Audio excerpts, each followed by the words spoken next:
1, 2, 1, 2.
Tanya, can you hear me? Loud and clear, Mario.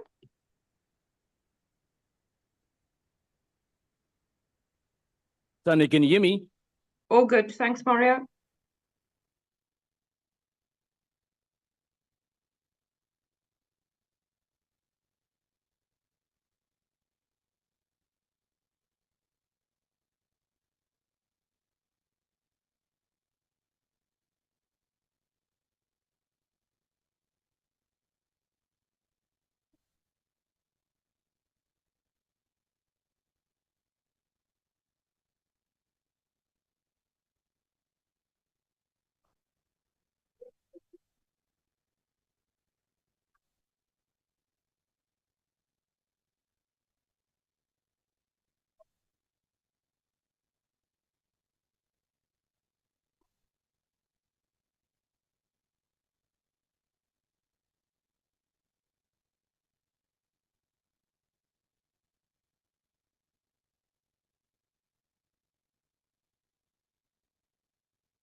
One, two, two.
Recording in progress.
The acting speaker.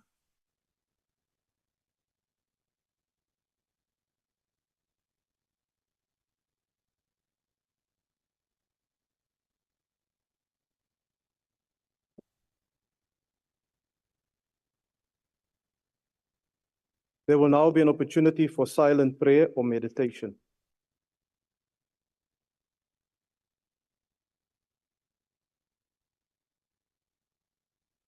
Please be seated.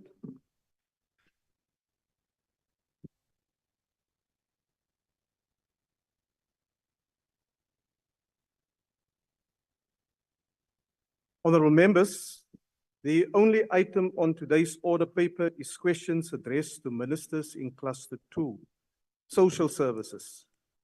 There are 4 supplementary questions on each question.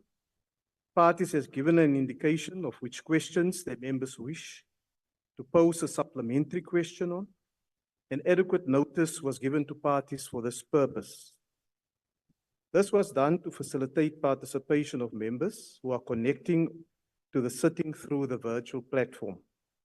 The members who will pose supplementary questions will be recognized by the presiding officer, and in allocating opportunities for supplementary questions, the principle of fairness amongst others has been applied.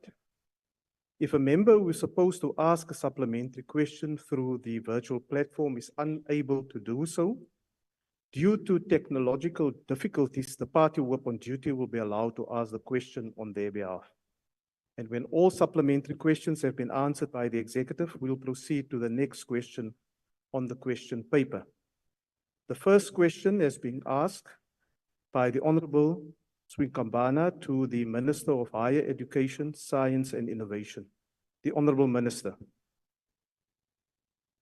Thank you very much, House Chair, and greetings to all the honorable members. Thanks for the question. The answer is that a panel for accreditation of student accommodation was appointed, consisting of 39 service providers. The awarding of this contract was based on standardized, rate-based costs for all the accredited providers. The total paid to date for 2023 accreditation amounts to 1,750,740 rands, 1.575 million. The service providers do not work with the local municipalities, ideal as this would be. They were all required to have the following skills in their team: building inspector, engineer, electrician, and health and safety official. They were also required to have experience in inspection of properties and a footprint in their region of choice, as well as sufficient resources. Thank you, Honorable Chair. Thank you, Honorable Minister. I now recognize the Honorable Shikwambana.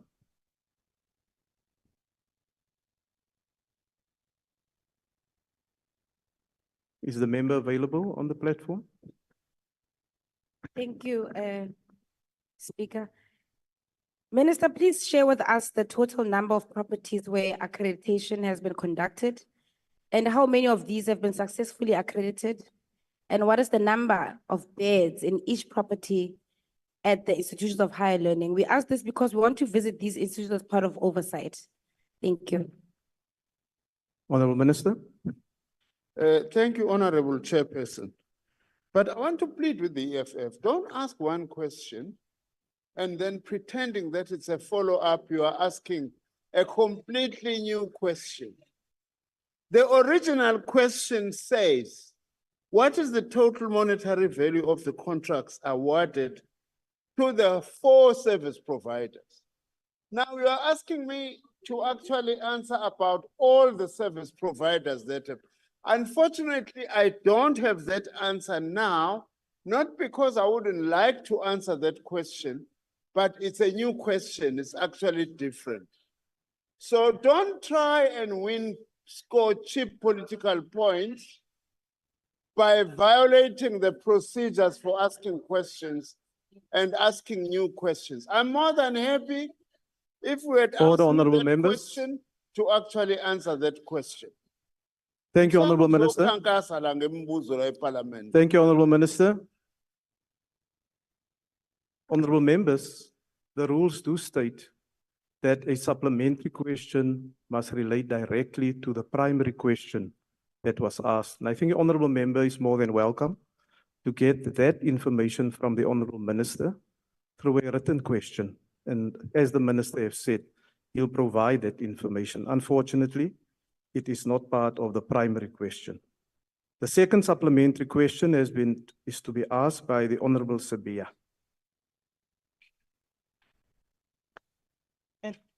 Thanks, Honorable Chairperson. The demand of student accommodation will always exist as the demand for higher education grows.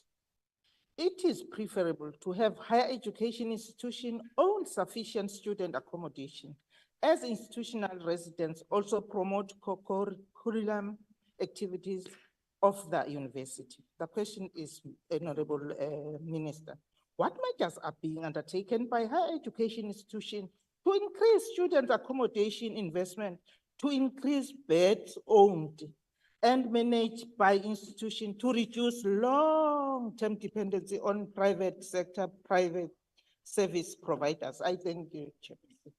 Honorable Minister. Thank you Order, very honorable much, members.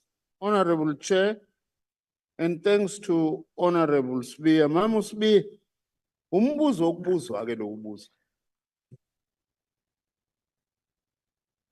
Ngoba siyayibona lengozi yokuthi siwuhulumeni ukwethembela eindaweni zokuhlala esihamba siyozithenga kubantu abathi baneyindawo zokuhlala abafundi zisifaka enkingeni. Ingakho every year we have a budget. I can provide that information from what we called our infrastructure and efficiency grant, that we give billions of rands. I think this year is just over 3 billion.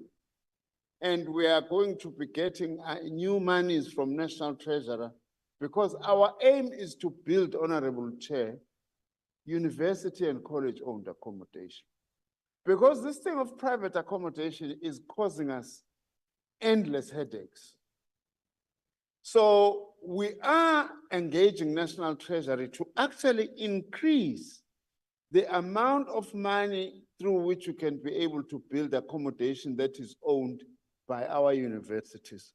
Already we have made applications to the National Treasury. I've got a list here of the number of beds that we have applied for throughout our 26 universities, public universities, as well as our 50 TVET colleges. And one of the things I'm going to do as this sixth administration comes to an end will be a total reliable calculation of how much is that going to cost, so that when the 7th administration comes in, knows exactly how much money we need over how long in order to be able to build university and college-owned student accommodation. So we have got that in our plans already. Ngiyabonga Mama Sbiya ngombuzo ophusile. The third supplementary question will be asked by the Honorable King. Minister, here is some info on bid SCMN 003 of 2022 to appoint experienced accreditation agents. Ketekanye Trading, not experienced in the field, and they are linked to the direct payment service provider Coinvest. Sole Director Mufahape Trading is a Chief Director of E-Government Department in Gauteng. Innate Safari Property and Asset Management Director is a chairperson of the Finance and Accounting Service Sector, Education and Training. Director of TKR Student Accreditation is an employee of AMSCO. Directors of NPS Management Solutions are owners of the student accommodation in Pretoria, registered on the NESTA student portal. Directors of Lomakanyi Enterprises is a 20-year-old who is the child of the provincial spokesperson of the ANC in Mpumalanga. The list is endless. Minister, who vetted the accommodation portal agents and accrediting agents, and will you lodge an investigation into the awarding of these contracts? The Honourable Minister. Honorable King, the best thing you should have done is Order, to honourable give members. me that information. Because you are mentioning specific companies. How on earth am I supposed to guess who those companies are and what your complaint is about? Now, you want us to appear as if we are dodging answering questions. Give that information to me now. I will answer and give you the exact details of the information that we are asking. Don't continue violating the rules of questions by asking me new questions that are not there.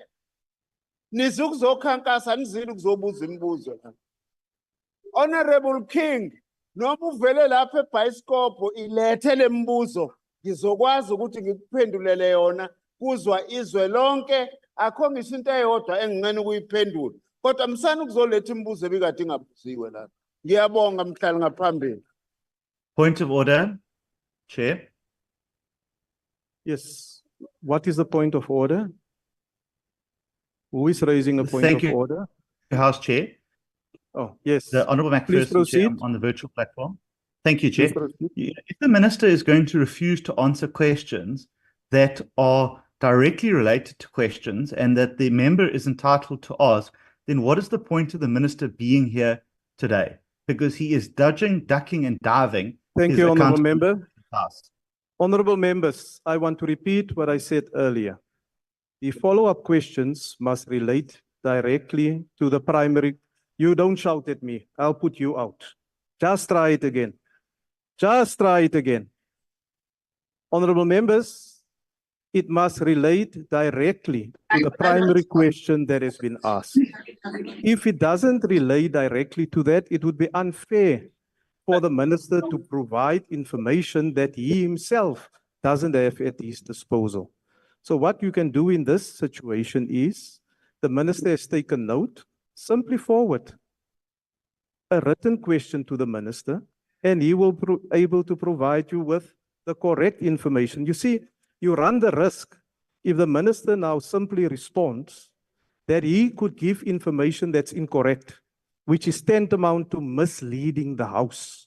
And we cannot allow that to happen. That is not in terms of the parliamentary rules. Yes, Honourable Member? Thank you so much, Speaker. I just want to ask the Speaker to just be cognizant of the answers that the Minister is not responding to. In relation to the question that we asked, it's about service providers providing accreditation Honourable for Member. properties. No. And we are asking how many properties Yeah, did they just- accredit? yes. You It's see, directly Honourable Member, linked. please take your seat. The minister is the executive authority. The minister is not the line function official that is working with that information. Do you really now expect the minister to give you those type of specifics if you did not ask it in the primary question? And by the way, the primary question has been asked very specifically to which the minister has responded to. And let us conduct the session in that way. Let's be fair to one another, while at the same time ensuring that we do get the information from the minister, as he has indicated that he will provide when you request it in writing. Honourable Khadebe. And I want to get on with the question session now. Thank you, Honourable Acting Speaker. I think that we must also appeal to the members here that the questions of the statistical nature cannot be expected to be answered in the House. They can only be asked in the form of a written question. Thank you, Chair. Honorable members, I have now dealt with this matter, and I want to proceed now with the rest of the questions. The last follow-up question has been asked by the Honorable Zondo.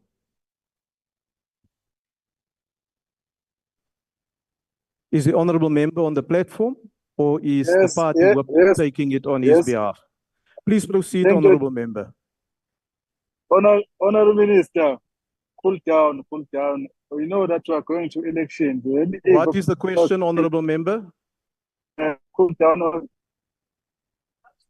honorable Minister. In the light of the recent revelations and issues highlighted Order, by honorable the members, I can't hear the organization, member. In Repeat the your light question, of the honorable recent- member.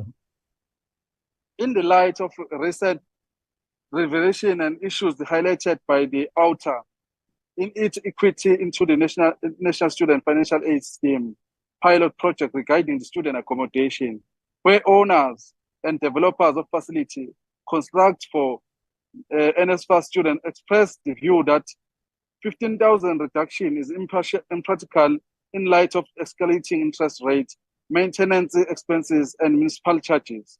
What are the steps is the Department of Higher Education and Science and Innovation undertaking to guarantee the fair and sustainable compensation for the accommodation providers, ensuring that upkeep of student living standards, Honorable member, irrespective your of time their is now expired.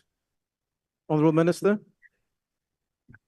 I want to assure, thanks, Chair, Honorable Zondo, that I'm as cool as a cucumber. Angase njengasatshiswa i-opposition empilweni yakhe.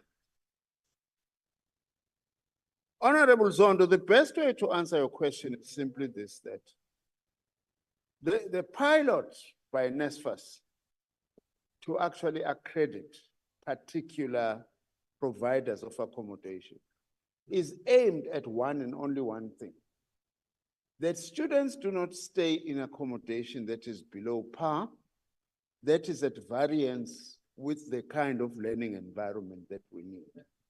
And as a government, we have got very clear as the department policy and criteria for doing that. Then what NSFAS was doing, which by the way, they sought permission from me because I said, you can't be paying money without ensuring yourself that the accommodation is up to standard. Then NSFAS checks a number of things, the standard, the quality, the context, including the challenges in specific municipalities that are there, so that NSFAS is also able to work towards addressing those problems. That is at the heart of the answer to the question that we are actually asking, including the question of municipal charges. We are doing this, Honorable Chair, in conclusion, because there are so many chancellors who build literally sometimes things equal to shacks, and then they come and charge students exorbitant amounts of money in an environment that is not correct.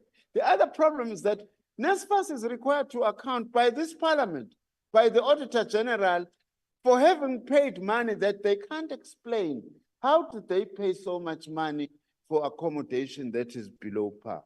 All these things that we are asking about are about that. And everything is done in order to address this. Thank you, Honorable Minister. Your time is now expired. To tackle this. Thank you very much. Thank you. Honorable Chair. The next question, question number 71, has been asked by the Honorable Mananiso to the Minister of Higher Education, Science and Innovation. The Honorable Minister.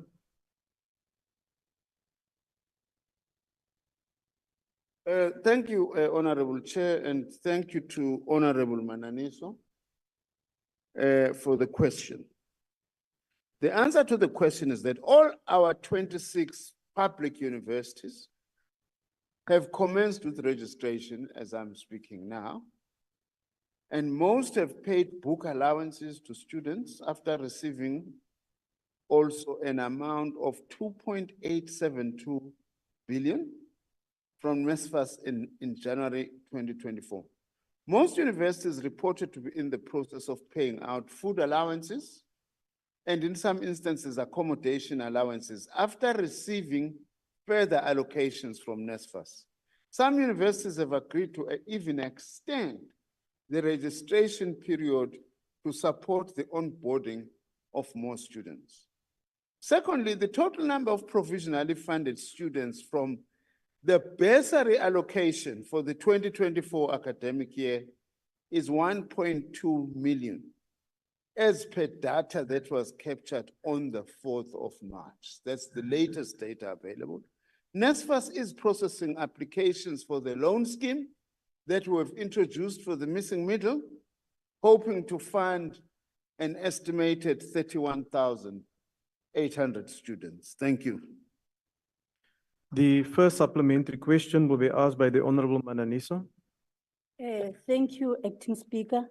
Minister, thanks for your detailed response.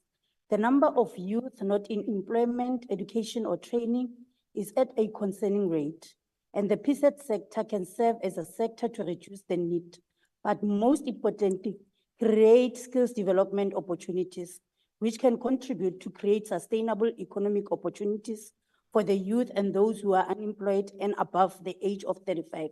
Minister, my question is, what are the short, medium, and long-term plans of the department to expand the PSET sector to respond to the needs of the need? I thank you. Honorable Minister. Thank you very much, Honorable Chair, and thanks to Honorable Mananiso. As a department, thanks for the question. We have got a fairly comprehensive program to actually respond to students who are not in education, not in employment, not in training, what we call the needs. Honorable Minister, my apologies. There is a disturbance on the platform. Disconnect that member, please. Please continue, Honorable Minister.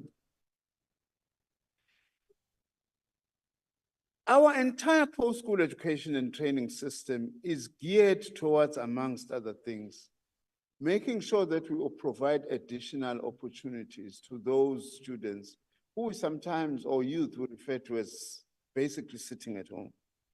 The one area of focus is artisan development, where we are specifically targeting the needs to recruit them into apprenticeships so that they are able to then end up going to do testing and actually qualify. Right now, we are producing just over 20,000 artisans per annum. Were it not because of COVID, we possibly would have been at 23 or 24,000 in order to meet the NDP target of 30,000 artisans that we must be producing per annum. And we've also prioritized in terms of the top 10 artisanal trades like electricians, diesel mechanics, mechanical fitters, plumbers, boiler makers, and such other professions.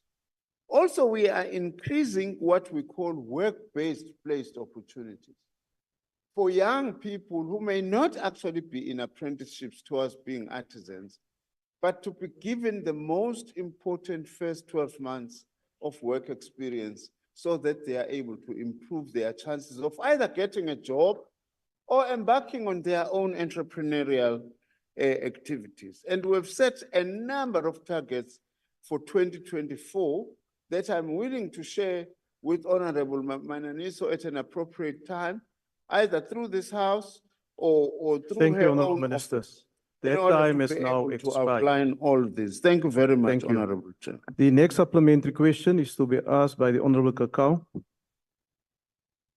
Thank you, Acting Speaker. Minister, you know very well that you insincerely announced this inactive missing middle plan to divert attention from your alleged NSFAS corruption scandal.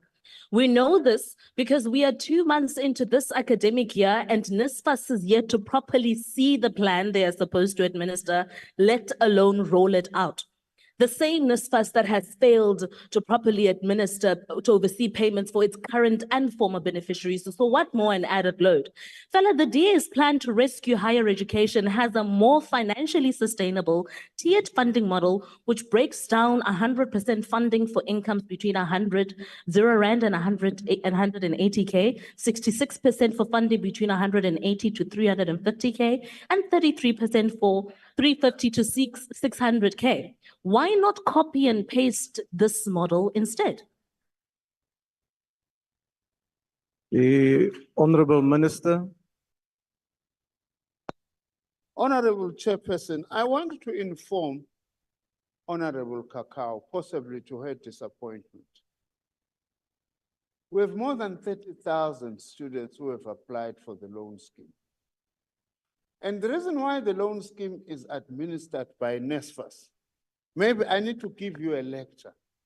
In law, the only entity that is supposed to give student loans is the National Student Financial Aid Scheme. Something that they've done before the bursary was introduced in 2018, and they are doing it now. I'm willing to admit that NSFAS does have challenges, but I am confident that at the moment, they are working to address those weaknesses. They are currently engaging both public and private financial institutions to look at additional capacity. Yes, of course, we introduced this thing this year. What do you expect? And their applications, we've also developed the guidelines as to who qualifies. That is why so many students have actually applied. You are just disappointed about the fact that this government continues to expand access to children of the workers and the poor, as well as the working class. That is what you do not want. Ngoba nina niinhlangano DA yabantu abadlizamba nelikapondo. Hayi lezi ingane kuyizona esizondlayo. Woza ngizokufundisa ngikukhombisa ukuthi kwenziwani lana. Siyabonga mphathi wohlelo. Thank you, Honorable Minister. The next follow-up questions by the Honorable Shikwambana. Thank you, Speaker. I'm going to take it. Please proceed. Minister, you recently announced the funding of the missing middle, right? And you want students to sign loan agreements and acknowledgement of debt.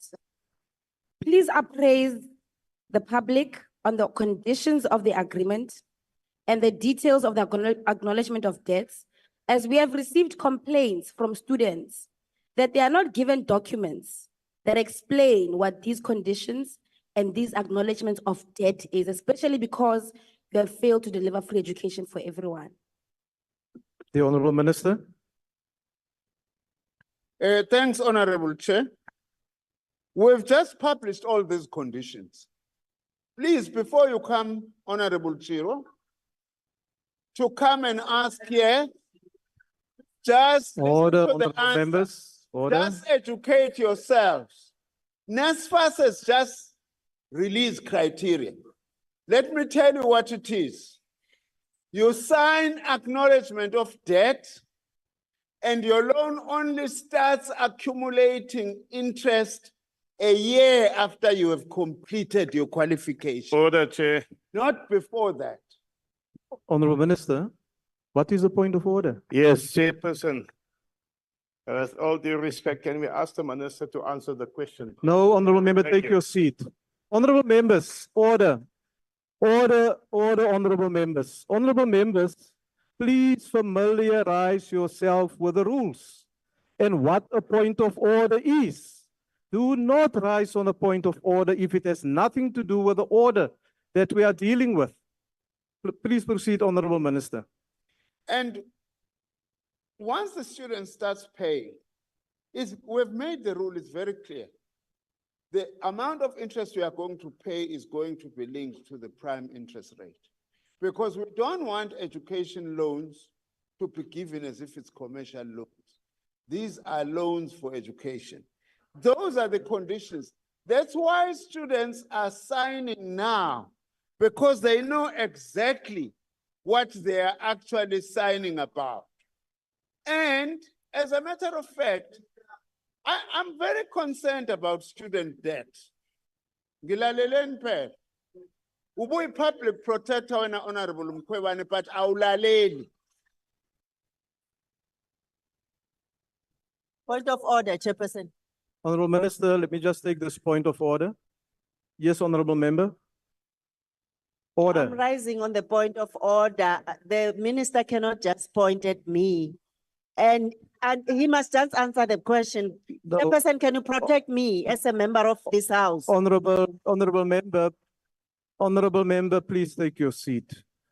Honorable Minister, will you address the chair, please? All I want to say, Honorable Chair, is that the rules are there and clear. And the loan is being accepted by both parents and the students. And the conditions are very clear. NSFAS has explained this, and I'm explaining some of the conditions, and we are making a difference. Some parents are saying to me, Zimande, thank you very much to you, the ANC government, and Cyril Ramaphosa for the kind of relief that you are giving us. Thank you, Honorable Minister. Your Thank time you is very now much. expired. Honorable Manyi. Thank you, Chairperson. I'm actually rising perhaps on a point of privilege, just to make one point that the Order, honorable members. Order, honorable Chairperson, members, don't be rowdy. honorable members, Honorable Letsi. Chairperson, when we ask, we are public representatives, at least us here. What is your point of privilege, honorable member? The point I'm raising on is that when we ask questions here, when we asking these questions on behalf of the public is listening here. Ministers cannot refer the public to documents which the public doesn't have access. Honorable member, that's not, honorable members, honorable members, honorable members, including all these presiding officers to my right. Let us just adhere to the rules. That's not a point of privilege, really. Really.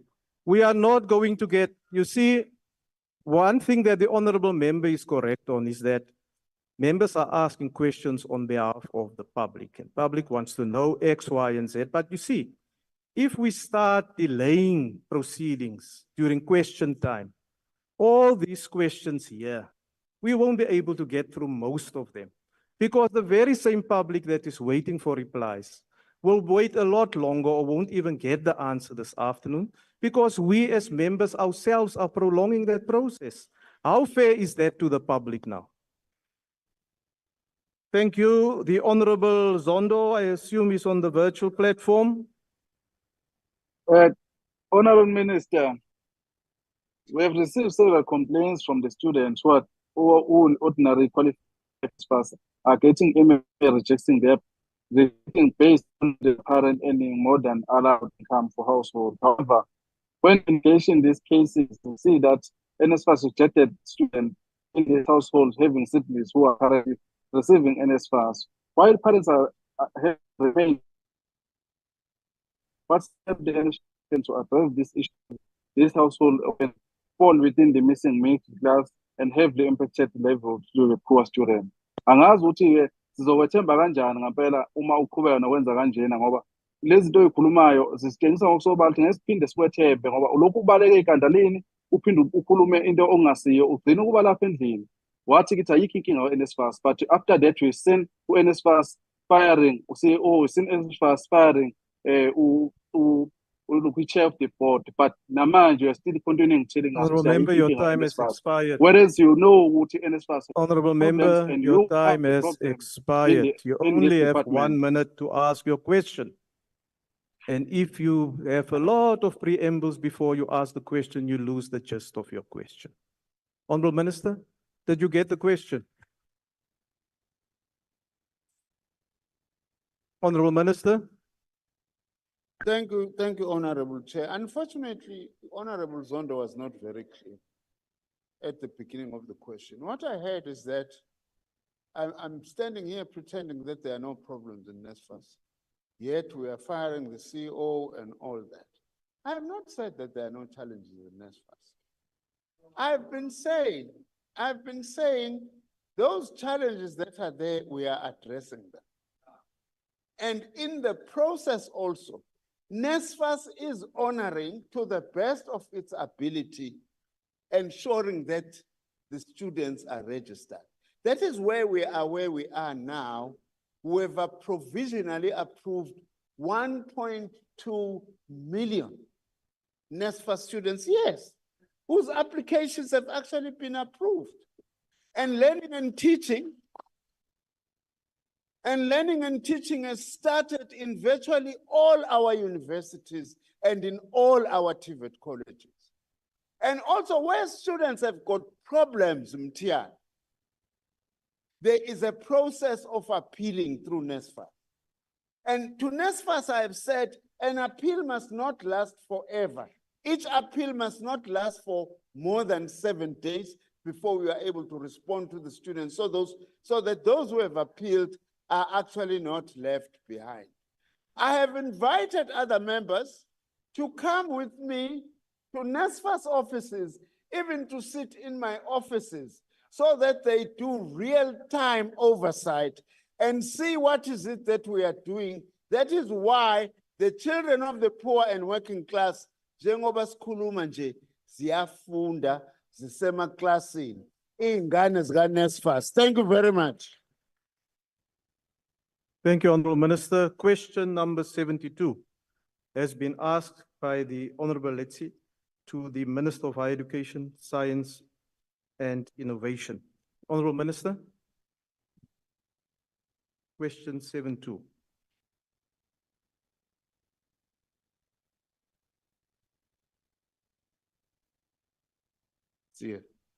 Thank you very much, Honorable Chair. Sorry, I was just checking if I made the right answer. With regards to the recent incident at the Vocational men's residence at the University of Stellenbosch, as a department, we've asked for a report from the university on these instances. The department has also established that the university has subsequently appointed a panel comprising an advocate from the Cape Bar and the Deputy Registrar Governance, Ethics and Compliance, and a former experienced university executive, with the hope that they will complete the report submitted to the university, but also have requested that that report be submitted to the department as well. And we've followed out on this commitment, and we await a response from the university. Prior to the Vocational incident, the department sent a delegation led by our Director General to engage senior management of the university to address the issues of racism and discrimination. It is our policy as this ANC government that we will not tolerate any incident of racism, patriarchal practices, and any other form of discrimination. We have also followed out on the issue of language, because historically in this country, certain languages have been used as instruments of exclusion, especially the Black majority in South Africa. We respect all the South African languages, but none of them must be used as a basis for discrimination. And we are monitoring this, and we've also asked each institution to develop its own transformation charter within the overall policies of the department. And within that context that we've dealt, Honorable Letsi, with the problems at Stellenbosch University. Baie dankie, meneer voorsitter. Baie dankie, Minister. The first supplementary question will be asked by the Honorable Letsi. No, thank you very much, Acting Speaker and Minister, for the response. Unlike those who want us to fund children of the rich, we are going to ask a relevant follow-up question. With the example that you have given about Stellenbosch, that happened less than a year or so ago, when some white privileged boy urinated on the laptop and study material of a Black student there. Minister, there seems to exist a directly proportional relationship between institutions that have slow growth in transformation and those that experiences incidences of this nature, racist behavior like this. Over and above what you've just said, that you're awaiting the report from the institution, what else will your department and your ministry do to force institutions like Stellenbosch University, UCT, to accelerate transformation in their institutions? Thank you very much. The Honorable Minister. Thank you very much, Honorable Letsie. If you could give a workshop to the opposition on how to answer follow-up questions, it would help us a great deal. We are working with all our universities, and in particular the universities where we have identified problems like Stellenbosch. And we've agreed that they must run diversity workshops, amongst other things, for staff, workers and academics, and also for students. We are also working with the Human Rights Commission, whose mandate, of course, is to promote respect for human rights and culture of human rights and dignity, and promote protection, development, and attainment of human rights. These are some of the things that we are doing as the Department of Higher Education and Training. But it's also clear to us that myself and Minister Motshekga, we also even need to do more work, which amongst others, I'm glad Minister Motshekga is undertaking the teaching of history in our schools. Because one of our big problems, we behave today as if there was no apartheid, as if there was no racism and everything was actually honky-dory, so that every South African students at school, going to high school as well, to university, would have learned the true history of South Africa so that they are able to better appreciate the challenges that we have. Those are some of these measures that this government of the African National Congress is engaging, specifically on Stellenbosch and also universities with challenges, and generally in terms of creating the kind of non-racial and non-sexist society that we want to build. Thank you very much. The next supplementary question will be asked by the Honorable Ngobo. Thank you, Acting Speaker. Minister, addressing issues of racism, sexism, tribalism, and discrimination in institutions of higher learning will go a long way in making institutions safe spaces for students and in dealing with various challenges faced by students and staff. Other institutions such as UKZN, without your help, have introduced compulsory module on gender-based violence, racism, xenophobia, and homophobia. What measures is your department taking to ensure that initiatives like this one are introduced in all the institutions across the country? Thank you. The Honorable Minister.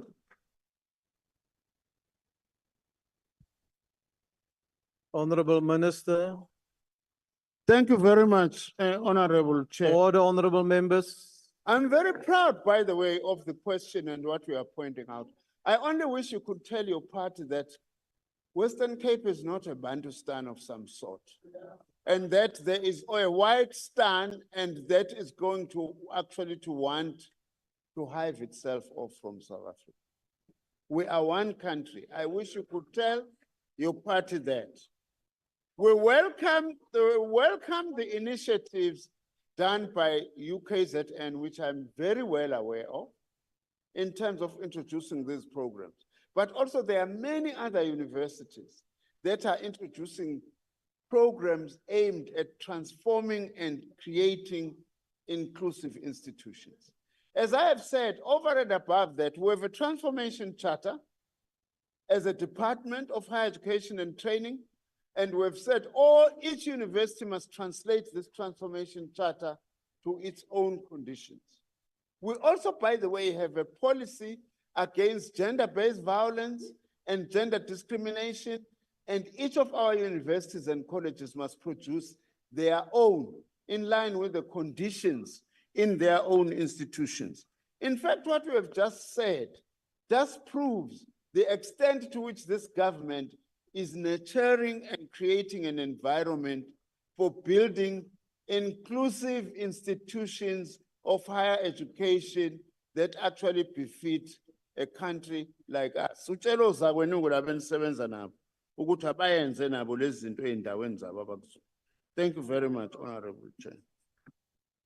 The next follow-up question will be asked by the Honorable Shikwambana. Thank you, Speaker. I'll take that one. Minister, you're always quick to deal with predominantly Black institutions and institutions where the managerial component is primarily Black. This zeal, however, fades into the dark when it's white institutions. The incidents at Stellenbosch can be directly linked to the persistent culture of Afrikanerdom there and the reluctance of that institution to transform its management and lecturing demographics. However, the minister hasn't done anything about this particular thing decisively. And if you have, Minister, please let us know what decisive interventions have you implemented at Stellenbosch University? Thank you. The Honorable Minister. Thank you very much. Honorable Chirwa, I have answered your question as to what I've done at Stellenbosch.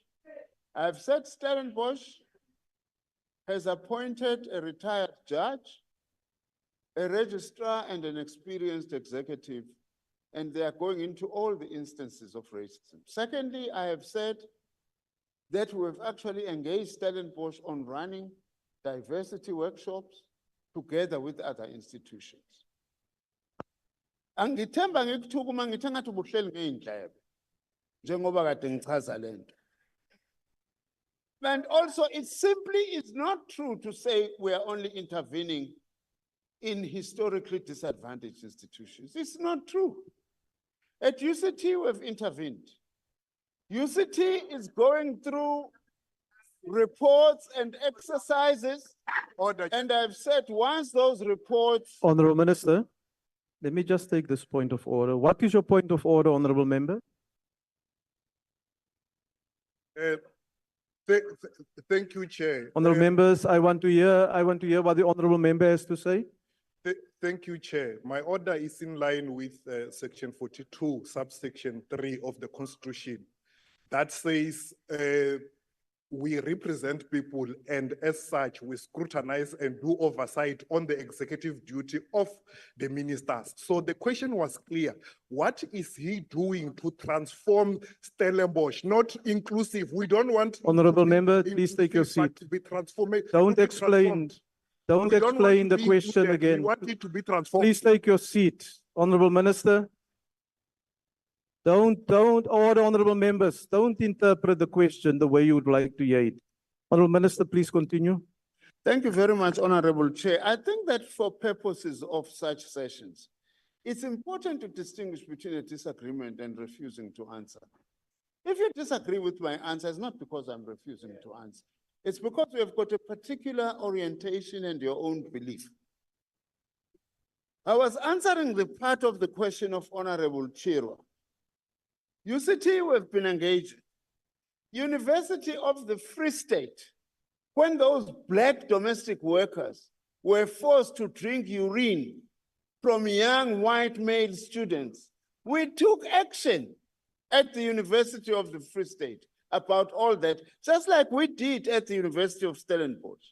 There is no university that I approach and say, because it was formerly a white university, and therefore there can be no intervention. Not in my department, not under my own watch. And there is evidence, ample evidence on all those institutions, whether it's UKZN, whether it's Rhodes University, where there are problems, Point of order, we actually intervene. Thank you, Honorable Minister. Your time is also Thank you very much, now. Honorable Chair. Yes. Thank you, Chairperson. The minister is not answering the question. We're speaking about the managerial component of universities. They are able to intervene if it's either Black vice chancellors, but they are not able to do the decisive leadership when it's white vice chancellors and white issues of higher learning. We're asking about transformation, not inclusion. Honorable He's Member. not answering that. Honorable Member, you order. Honorable members, order. I think you must arrange a session.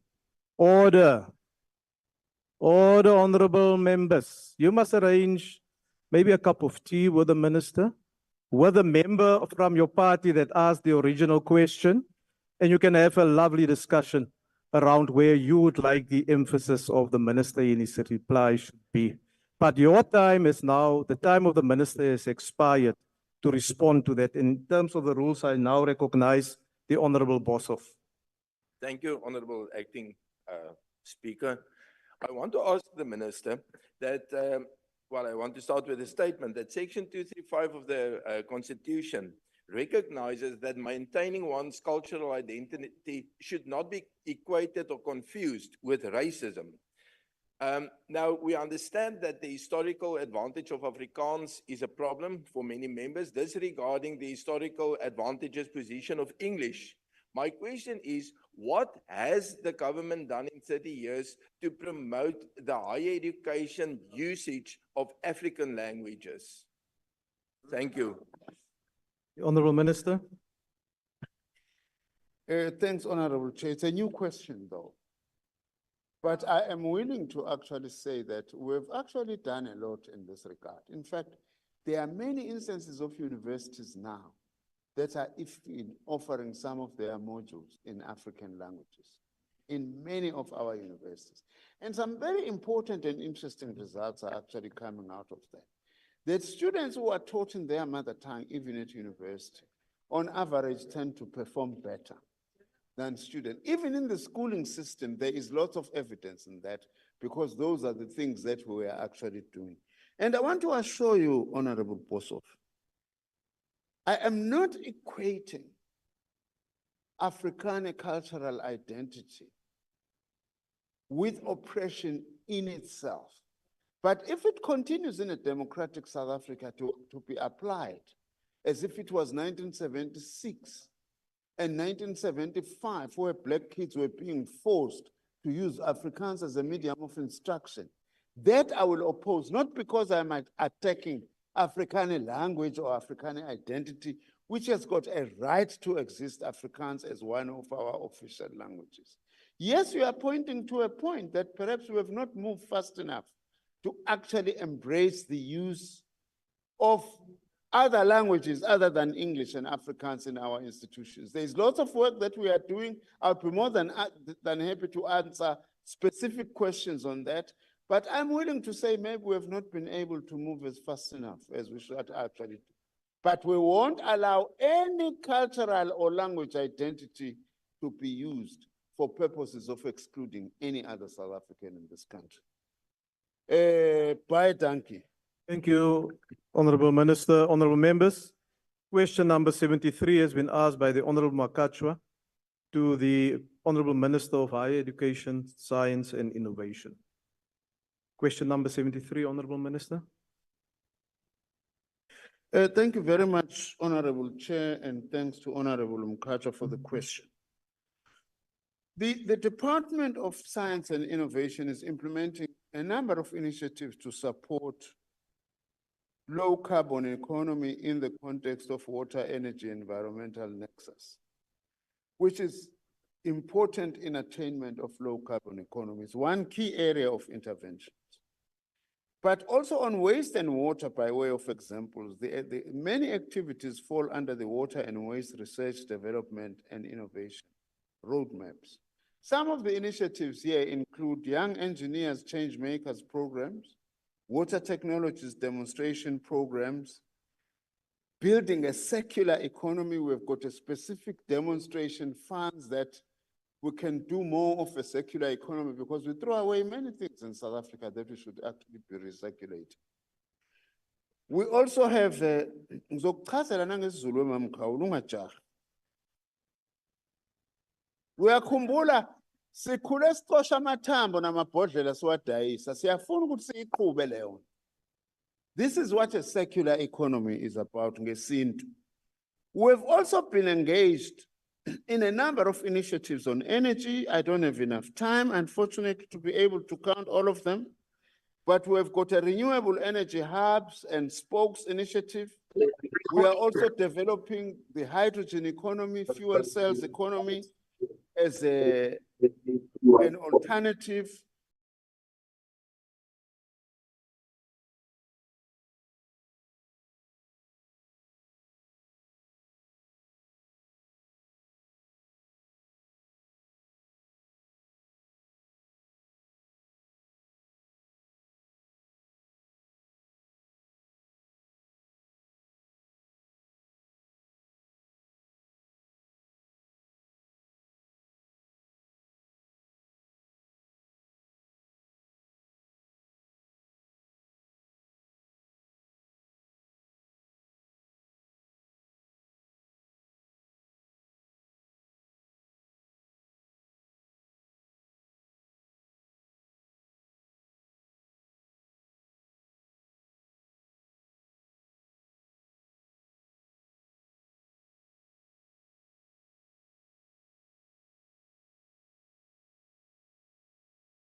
towards a low carbon economy.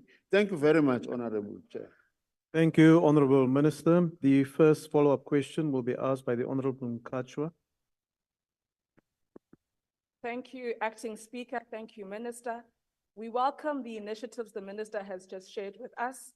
These initiatives are testament to the competence of the Department of Science and Innovation as they continuously place South Africa as a leading player in the global system of innovation. Minister, contrary to popular belief, young people are not averse to the just transition or move towards the green economy. In fact, they are excited about the new opportunities that may come forth. However, young people are also resolute that the added opportunities that come with the transition towards the green economy must address the inequities of the past and must propel an inclusive and intersectional economy. The move towards the green economy will need us to upskill, reskill, but also develop new skills. Can you share with us, in the spirit of leaving no one behind, how we will ensure that TVET colleges and centers of artisanal skills training will become a key role player in the development of skills needed for some of these initiatives you have just shared with us? I thank you, House Chair.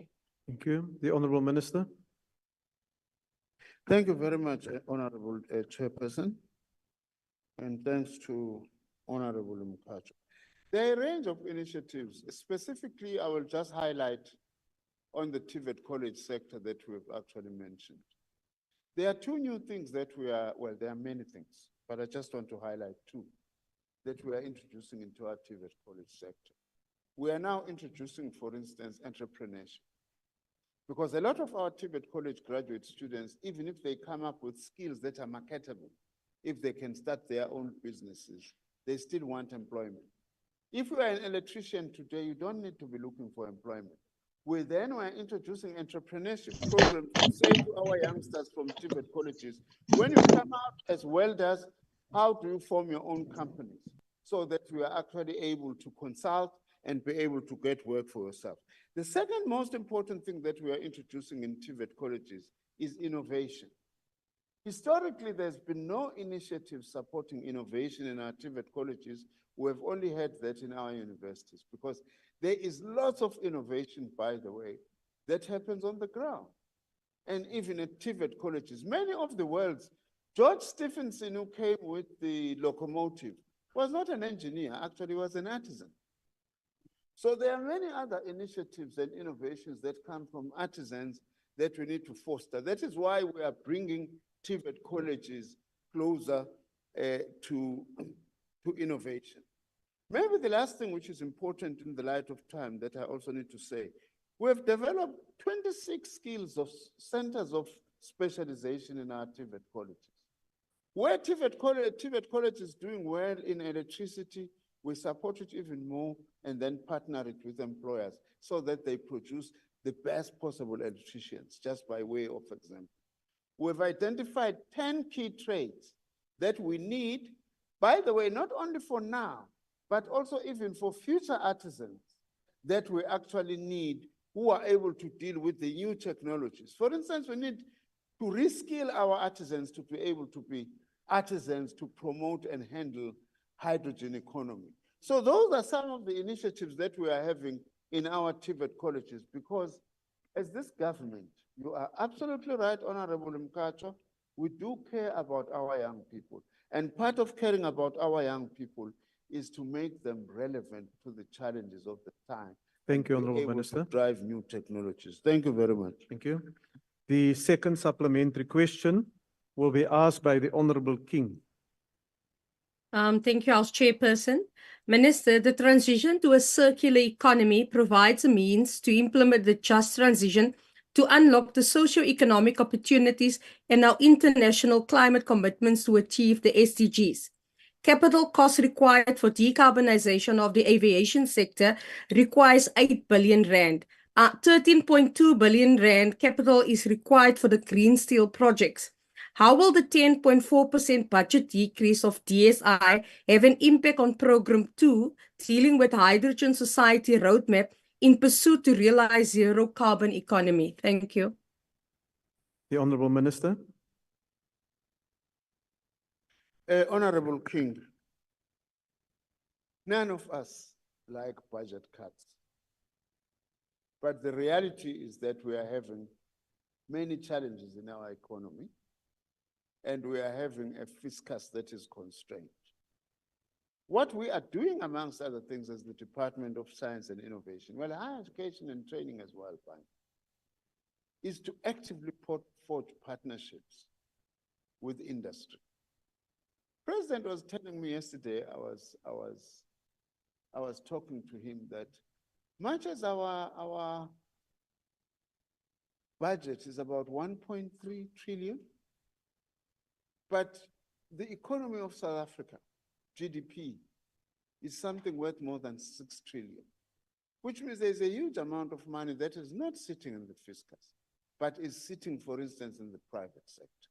So what we are doing then is to forge these partnerships with the private sector so that jointly and in a mutually beneficial way, we are able to leverage resources that are going to enable us to do this. So it applies in different sectors, like we are talking about in aviation. There is no need why the aviation industry, for instance, can invest in relevant projects and programs in our universities in order to actually support the future of that particular industry. So industry itself has a responsibility to play in partnership with our institutions in order to be able to provide the relevant skills that we need. That is often what I don't hear the DA say. The DA is government, government, government, government, government. But the private sector niki ngoba zemali zokuyo campaign aniyibuza ukuthi yingani engakwazi ukufaka imali ema-university ethu kanye nasemakolisi ethu ukuze sikwazi ukuthi sikhiqize abantwana esibadingayo. Ake nihambe niyobabuza laba abanika le nqwaba yemali enicabanga ukuthi nizosihlula ngayo futhi sonishaya nangayo le mali yenu njengoba kuzuke. The third supplementary question. Honorable Chirwa, are you also taking that one? The third supplementary question? Please proceed. Thank you so much, Chair. Minister Mashonisa, please provide us with practical examples on how your department and entities. Honorable Chirwa. Order, honorable members. Order. Honorable Chirwa, just take your seat, please. Honorable member, why do you want to be recognized? Chair, Acting Speaker, I'm rising on Rule 82. That one must refer each other with respectable terms. The member has just requested the minister. Thank you. Honorable Chirwa, you must refer, honorable members, I'm addressing your member now. You must refer to the minister in respectful terms. Mashonisa is not. Like all of us. Just let us just. The minister gives loans. No, honorable. Mashonisa. Honorable member, you must refer to the minister in respectful terms. He's not a low person who hands out loans only. Please correct that. Thank you so much. Please provide us with. Honorable member, you must actually withdraw what you said. Minister blames Zimande. No, you must withdraw what you said. Oh, I withdraw. Thank you. Thank you. Now proceed. Thank you, Order, honorable members. Minister, please provide us practical examples on how your department and the entities have responded to real life challenges and the tangible benefits that have sufficed due to your intervention in the green economy. And also please kindly provide numerical evidence so that we can measure the impact of your intervention as opposed to the money that is spent in this regard. Thank you. Honorable Minister. Thank you very much, Honorable Chair. Uma ngabe ubuye ufuna imali komashonisa ukukhokhela lamatende othe uzowanika i-EFF phambi ngokuthi kuxoshe angena umashonisa mina. Wena yeka kucela ungiyenza le nto loyenzayo manje kubantu bethu. Order, honorable members. Uzoxoshwa.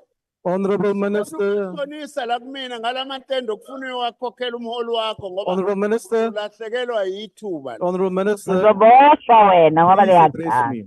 Please address me in your response. Well, you rather address me instead of pointing to another member.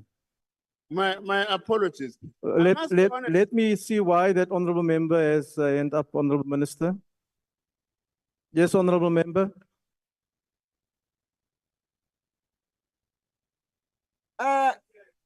Ngibonga share.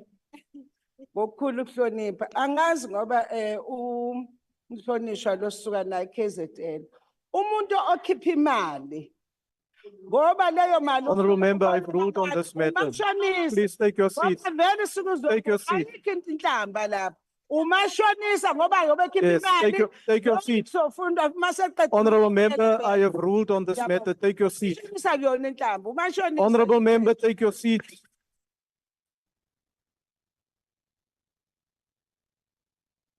Order. Honorable Minister. Honorable Minister, do you wish to reply to the question that was asked by the Honorable Chirwa? Before all the other things came into it, there was a question that was asked. But the question by Honorable Chirwa. Yes. Unfortunately, I didn't understand what Honorable Chirwa was saying. You are talking about e-life skills. We're not talking about e-life skills here. The question is actually talking about the just transition, about technologies, and all that I've actually outlined. I am not surprised. Israeli is looking for mashonisas to buy these tents ngoba uzoqoshwa la eParliament. So I didn't hear. Thank you, Honorable Minister. Thank Please you very take your much. seat now. Thank you. I am more than Order, honorable members. I am more than willing, Honorable Chair, Order. for the member to clarify her question, not now, after the question session, so that I can also be able to assist. And ngimkhombisa umashoniso seduze. Hayi lo yimini. Order, honorable members. Order. Order, honorable member. Honorable member of the EFF. Honorable member. You are allowed to make interjections, but you are not allowed to do what you are doing now. Please respect the rules. Then the next supplementary question will be asked by the Honorable Boshoff. Thank you, Honorable Acting Speaker and Honorable Minister. Some cups of coffee has been or have been suggested today. I listened to you closely, and I wonder if you could not maybe invite the Minister of Health for a cup of coffee about entrepreneurship for young graduates, and then maybe the Minister of Energy about energy solutions for South Africa. But I like what you say about the green economy, and I just want to confirm on one thing, which I hope you have the information at hand, and that is, has an agreement been reached with the community of Richtersveld about the Boegoebaai development, which is very central, or can't be very central, it is just central, to the green hydrogen development roadmap. Thank you, Honorable. The Honorable Minister. Thank you, Honorable Chair. I may not be able to answer the specifics on local economic development in Boegoebaai. All I'm willing to say is that Boegoebaai is one of the areas that we have identified as a country, working with the Northern Cape government under the leadership of Premier Saul as one huge potential for the production of hydrogen fuel cells, not only for South Africa, but also to export it to the rest of the world. Our government's policy is that where we are having local economic development, there must be benefit for local communities. I may not be able to answer you specifically to say it's going to be in this area or that area because I wasn't expecting that. But just like we do, as you know, with the square kilometer array, lots of school kids in Carnarvon, they visit that, we excite them in science. There are also local job creation that is happening there. So where there are these huge developments that are also informed by science, we also use them for skills development and for local economic development. And I am sure that Boegoebaai is actually not going to be different. Thank you very much. Thank you, Honorable Minister. I've been informed there's a member who's got his hand up on the virtual platform, the Honorable Papu. Honorable Papu. House Chair, I wanted to check. You had made a ruling on the matter of the derogatory term which was used against Dr. Nzimande. And then and the member then stood up and violated that ruling by repeating what Member Chiro had said. And then I'm not sure whether by sitting down, is she going to withdraw because she deliberately violated your ruling and repeated what you had ruled on, and then sat down. And previously, you have made it clear that when there's a ruling made, members must not surreptitiously violate rulings by repeating what the member had said, which was unparliamentary. That's the issue I wanted to get. Is that that issue passed with my hand up? Yes, no, honorable member, we've moved on. We've moved on past that point. My We hand were was up taking at the other supplementary question. You are correct. The rules state, and unfortunately on the virtual platform, I was only alerted a lot later than after I dealt with the matter that the point of order must be taken immediately. I will now proceed to the next question, question number 105. I will once again ask members to just to respect the rules of the House. You know, all these type of insults and other things that we are trading here won't win you votes. The electorate is not interested in that. That's the least of their concerns at the moment. There's more serious issues that they are occupied with. Honorable Manye. Thank you, Chairperson.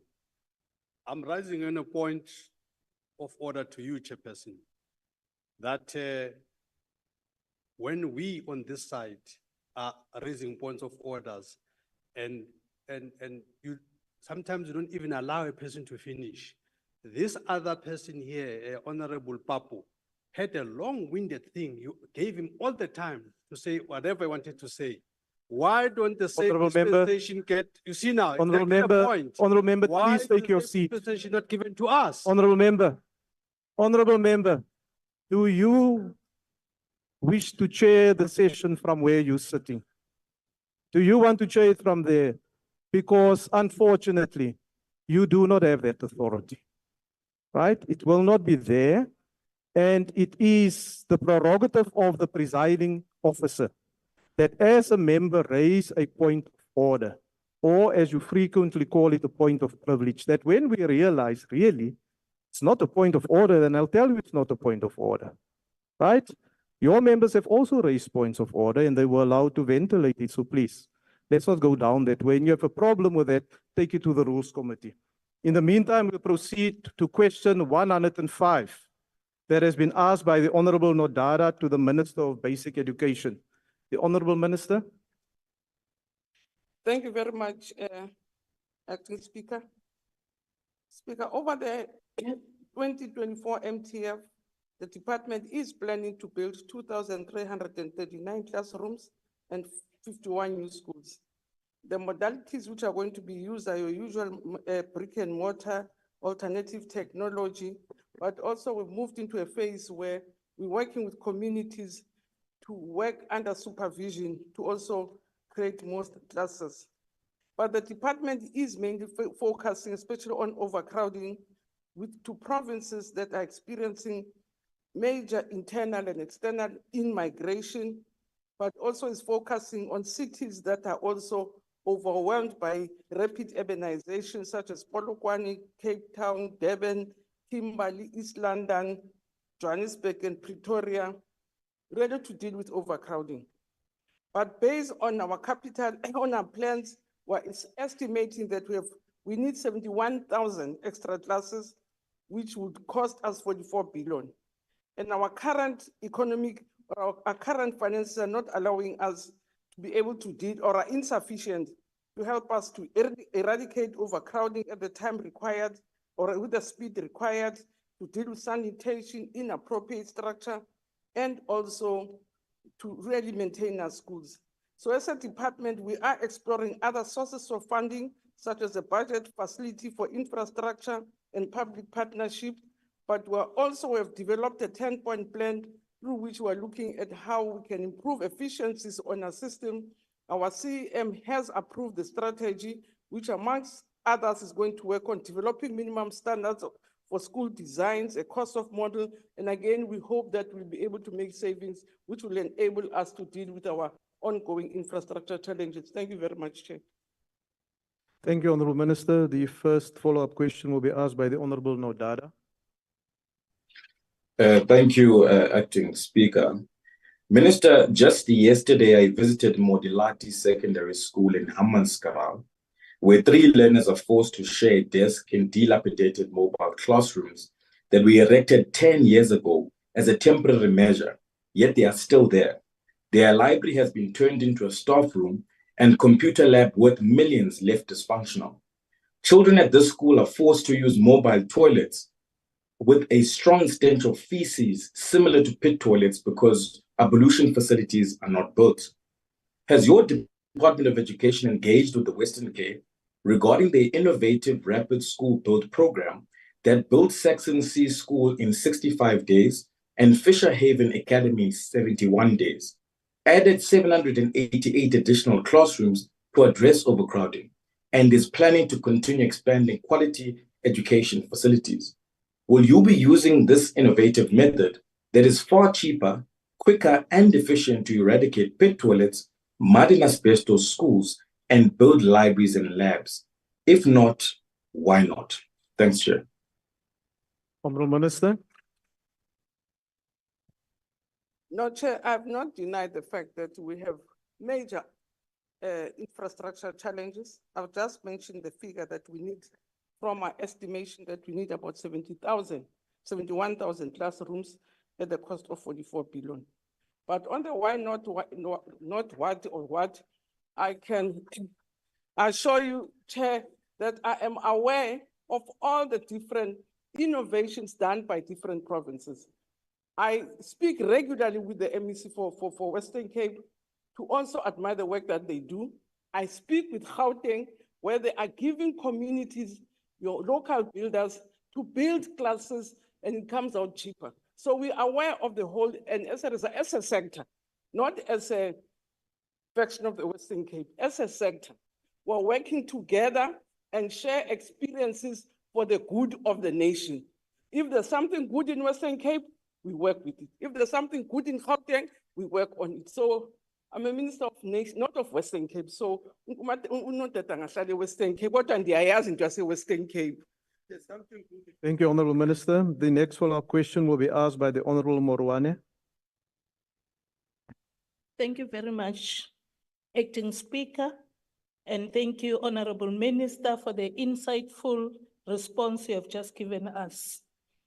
Overcrowding is a situation which arises as a result of multiple factors, and over the period of the democratic government, the government has built many new schools, including the state-of-art schools, upgraded infrastructure of existing schools, and eradicated mud classes across the country.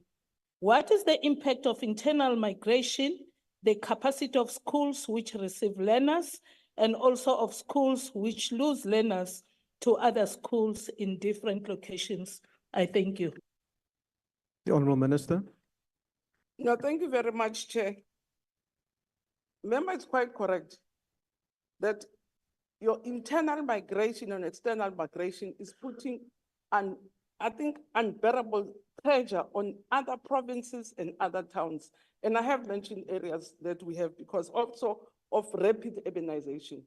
When we count our stock and our learners, we have enough classes, but the problem with rapid urbanization, classes in old townships in rural areas are remaining empty, and as a result, we have to build classes where new communities develop. For the first time in 30 years, people are free, the freedom of movement. They can move to Pulukwani, they can move to Mamkadi, the Democratic Code, and go to Pulukwani. And therefore, that puts a new pressure. So we have enough stock, but it's stock in wrong places. And that's why we have this unending problem. But we are really trying all we can, as she correctly says, we're building state-of-the-art schools. We're making sure that those classes, those trained classrooms I went into, and the math classes that we inherited, we didn't bring math classes. In homelands, there was never a school built for African kids by the government. Communities had to build their own schools. We're dealing with those backlogs. In the township, there were never classes that were built by the state for people. People had to build their schools. So as we have to provide for new infrastructure, we have to deal with the backlog that we inherited, which is massive. Chair. Thank you very much. Thank you, Honourable Minister. The next follow-up question will be asked by the Honourable Mashabela.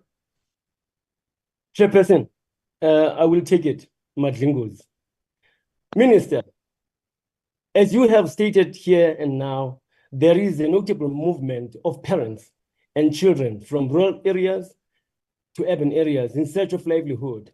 This obviously put pressure on urban schools to accommodate an ever-growing number of learners in need of school. Have you a proof that you have tackled this problem, especially in rural areas? The Honourable Minister.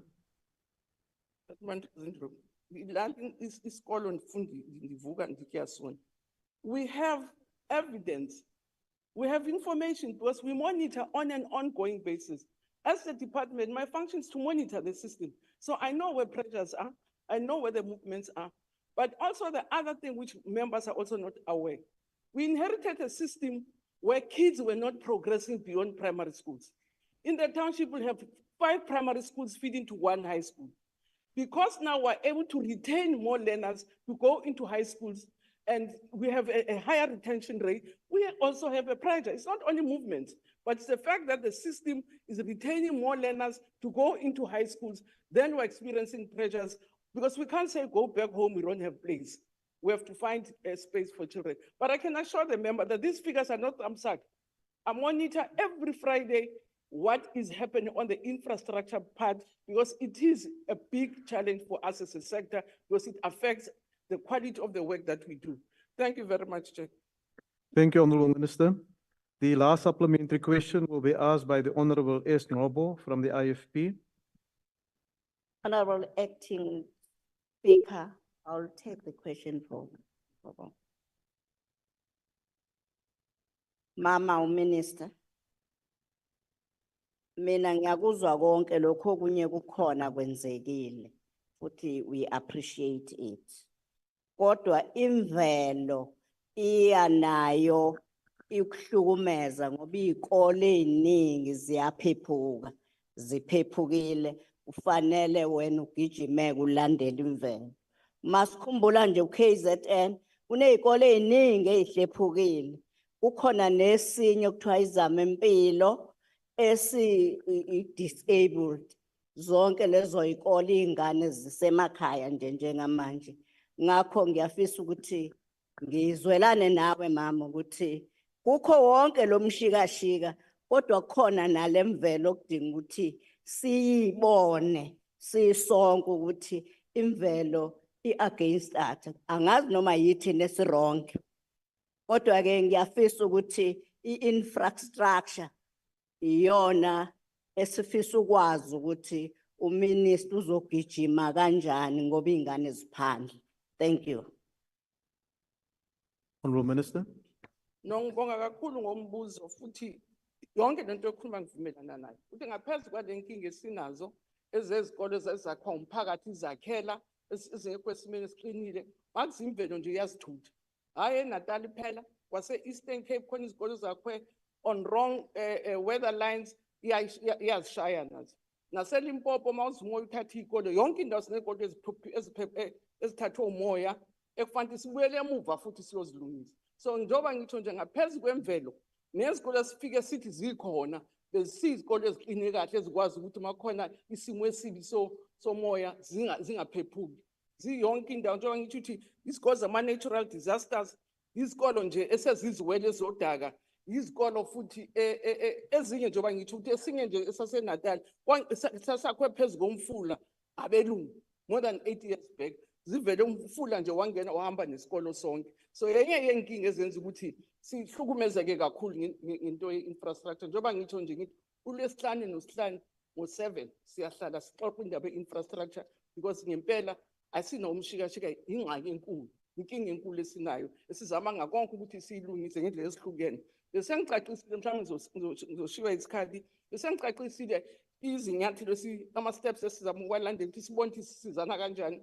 Sisebenza ne-private sector, sicela izikolo, umphakathi nawucela sicela ukuthi wakhe, sicela ama-donation because ngempela inkinga nje into infrastructure kwi-sector yethu and iyayi-affecta umsebenzi wethu kakhulu because ingane maziningi sihlezi njengonodadethu zintathu edeskini, kuba nzima nje ukuthi zikwazi ukubhala kahle, zifunde kahle, zikhululeke. Kodwa akho nto esingayenza ngeke sithi hlalane ekhaya akho ndawo.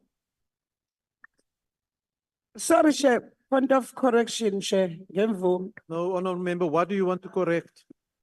Ngiyabonga. Why are you rising, honorable member, to point to correct what? Sorry, Chair, ngemvume. Akhona eNatali, ikaZulu Natali. Lele Natali esaqeda ngesikhathi apartheid. Thank you. Thank Please you take very your much. seat. Please take your seat. Please take your seat. Please take your seat. Honorable members, order. Let us proceed to the next question, which is question 91. That is asked by the Honorable Tembekwayo to the Honorable Minister of Health. The Honorable Minister. Thank you very much, Honorable Acting Speaker. The question is in relation to the GH Jooste Hospital here in Cape Town. Now, this hospital, honorable members, was decommissioned in 2013 because it was felt that it was no more suitable for the services which it was meant to provide. Subsequent to that, patients were moved, many of them were moved into Mitchell's Plain Hospital, which had just been completed.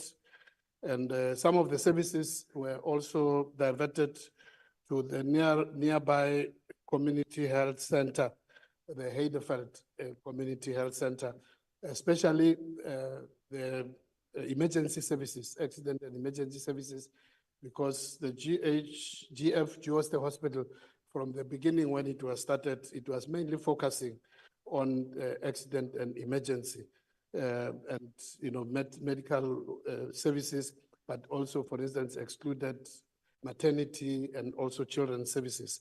So the services were then diverted. But at the same time, the province, the Western Cape province, still committed at the time.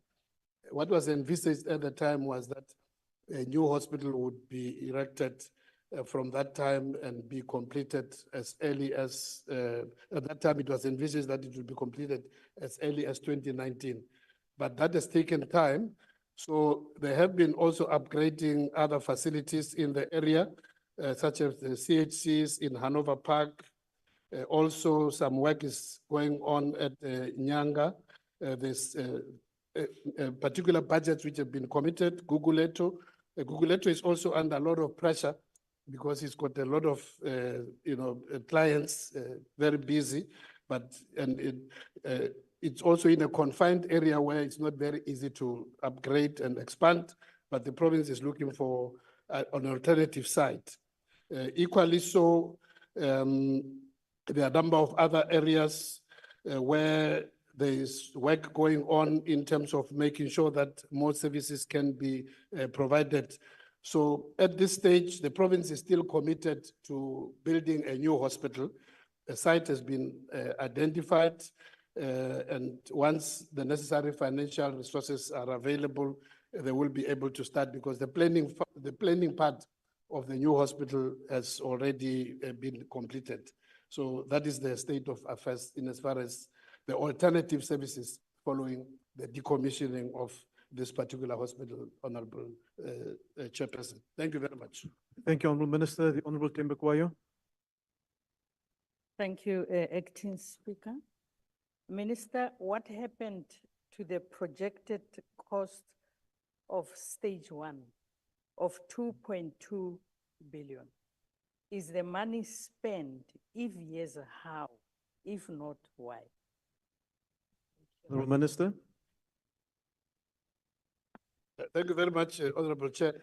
To my information, the actual cost, as I've mentioned, that the planning in terms of your professional services, designers, engineers were appointed, and they have done the work. It's almost complete in terms of the design phase. In terms of what the honorable member is looking at of the cost, I would imagine actually if the figure which she is quoting of just over 2 billion. Oh, I thought you were saying a million. Well, I would have to investigate that because it's unheard of. 2 billion would not even be the cost of a district hospital. We're building a number of district hospitals just from complete cost. at least a regional hospital or even a tertiary hospital could be in the region, just knowing how much we are spending currently on a number of major hospitals. So I'm quite certain that the honorable member might have got it wrong in terms of 2 billion on professional services. It's unheard of. And we will go back and investigate that. But usually, I mean, at the most in terms of that, that would be, as I say, the cost, complete cost of a completely new facility. And the professional costs at the most, at the highest level, would be about 14% of the cost of the project.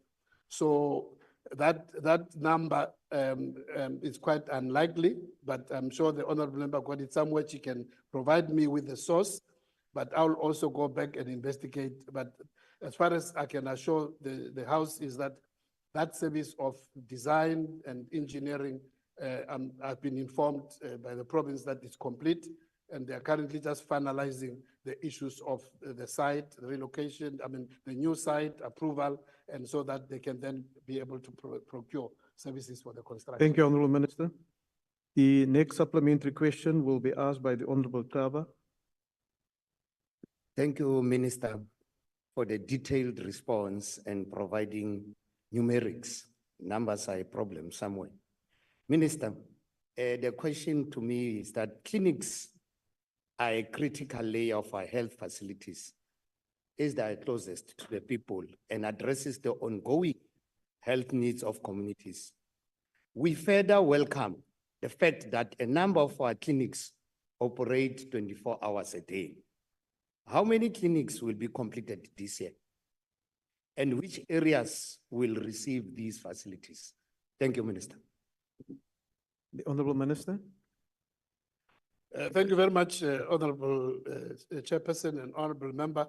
I couldn't agree more with the Honourable Member that indeed, as we always emphasize, that the primary health services are the cornerstone of the provision of health services. So we're putting a lot of resources, working with all our colleagues in all the 9 provinces in making sure that we can, one, make sure that clinics are at least at the minimum, I mean, at the maximum accessible within a 5-kilometer radius, that no community should travel more than 5 kilometers to reach a clinic. In the event where there might be small numbers, because as you know, especially in our villages, sometimes very small number of people. In that case, at least there must be a mobile service nearest, closest, which visits that community. But not only do we make sure that there is access in terms of proximity, but also we're focusing on quality.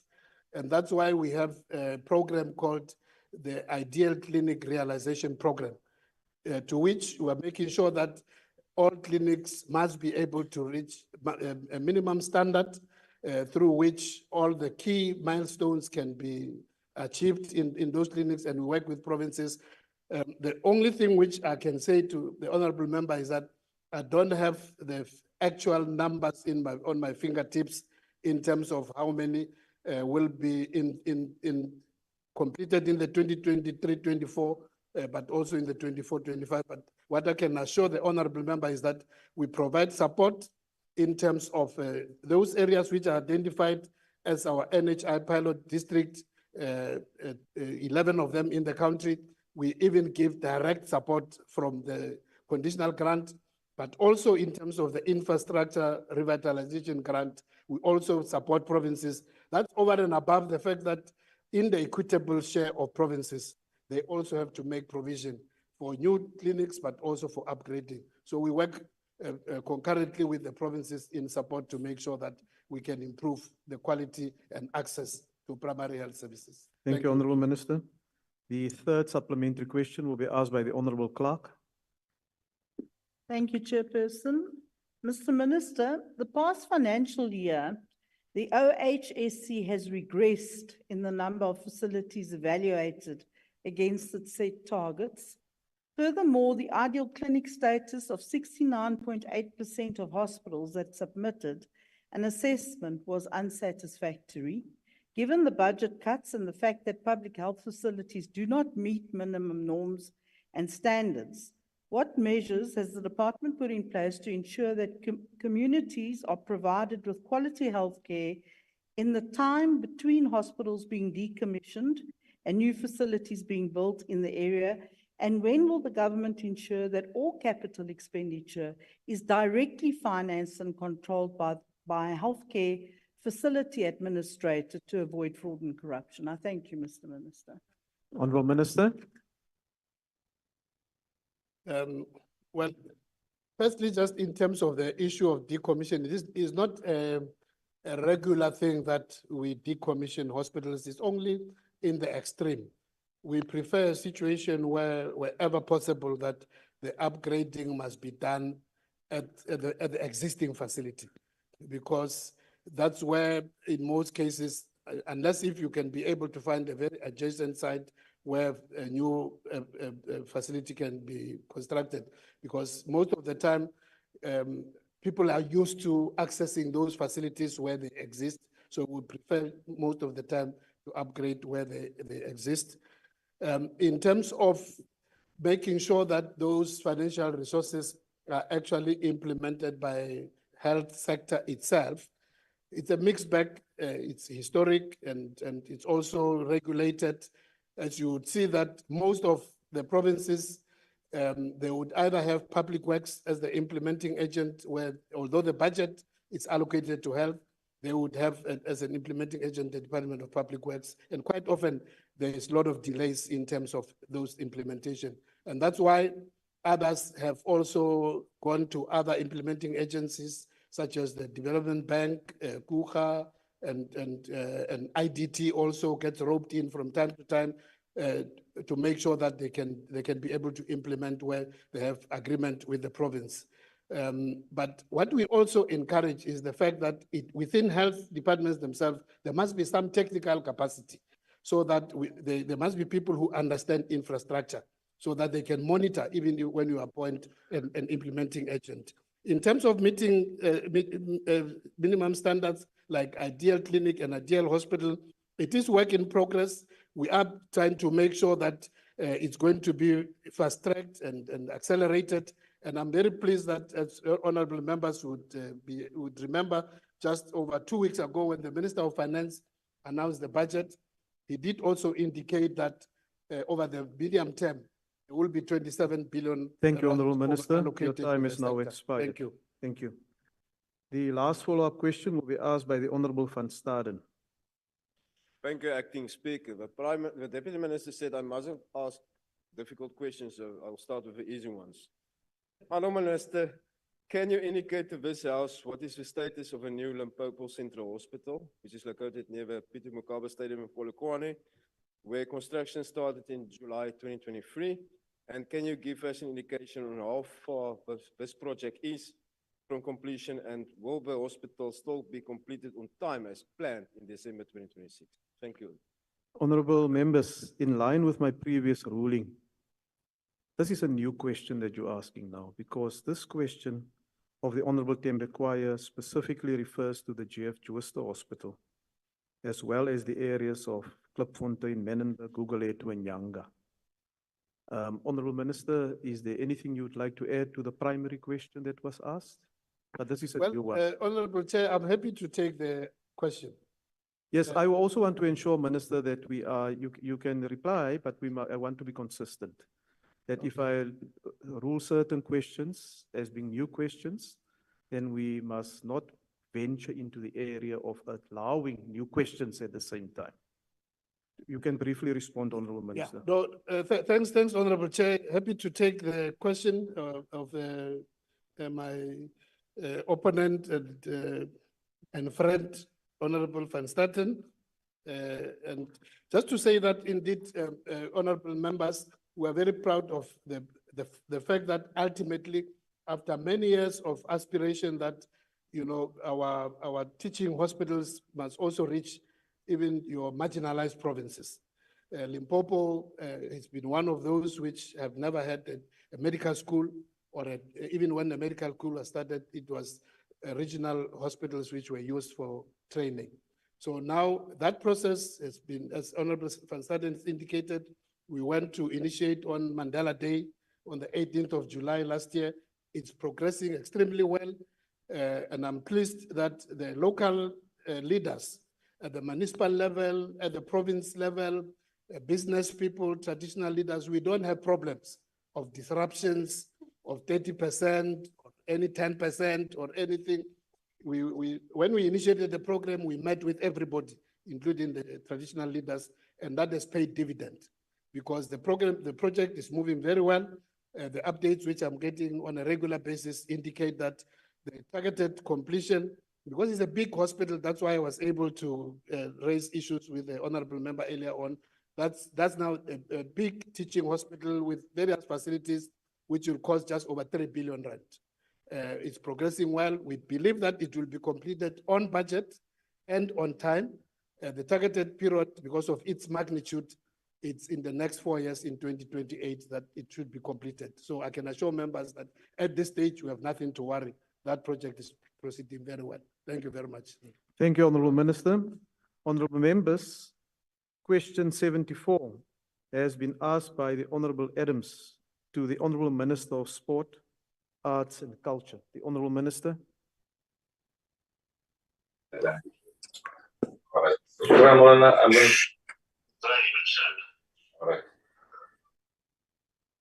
Thank you very much, Speaker.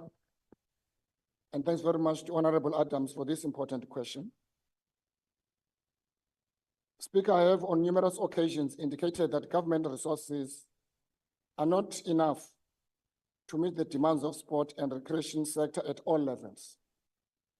This reality has resulted in me on several occasions engaging Corporate South Africa, and through various platforms, I've made a call to all of them to join and support the development of sport in the country. When engaging Corporate South Africa, I do not necessarily focus on specific sporting codes, in this case being football. I advocate for a case of sport in general. For an example, on the 17th of August, 2023, which was last year, I had a session with various corporates to engage them on the importance of their involvement in development of sport. This session includes Nedbank, MTN, Red Bull, Sasol, Spa, Standard Bank, and the Lotto in Johannesburg. These engagements include also the broadcasting sector, which has a significant role in contributing resources much needed for the development and professionalization of sport. The department also, in this regard, engaged SAFA on this matter. SAFA indicates that while they have a clear framework for attracting sponsors, however, there is a limited appetite in supporting the development of football from many corporates. Fortunately, SAFA has noted that the betting companies have shown interest in sponsoring football programs. Thank you very much, Chair. Thank you. The first supplementary question will be asked by Honorable Adams.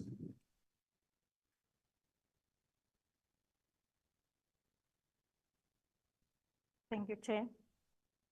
Minister, soccer is a major sport economic sector which sustains livelihoods, particularly in developed countries with a high soccer culture, like the United Kingdom, Germany, France, and countries in the Middle East and Asia are also investing significantly in soccer with major superstars playing in their leagues.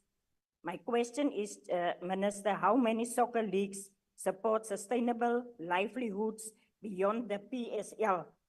And what support is required to increase the sustainability of soccer and the sport economic size? I thank you. Thank you, Honourable Member. The Honourable Minister. Thank you very much, Honourable Adams, for the question. SAFA is structured in terms of 52 regional members. At the lowest level, we have not less than 343 local football associations. To mention but few, for an example, on women, you have Hollywood Bets of about a Super League of about 16 teams. And on Sasol League, we have about 18 teams. But there are enablers, Honorable Adams, that you need to order to optimize this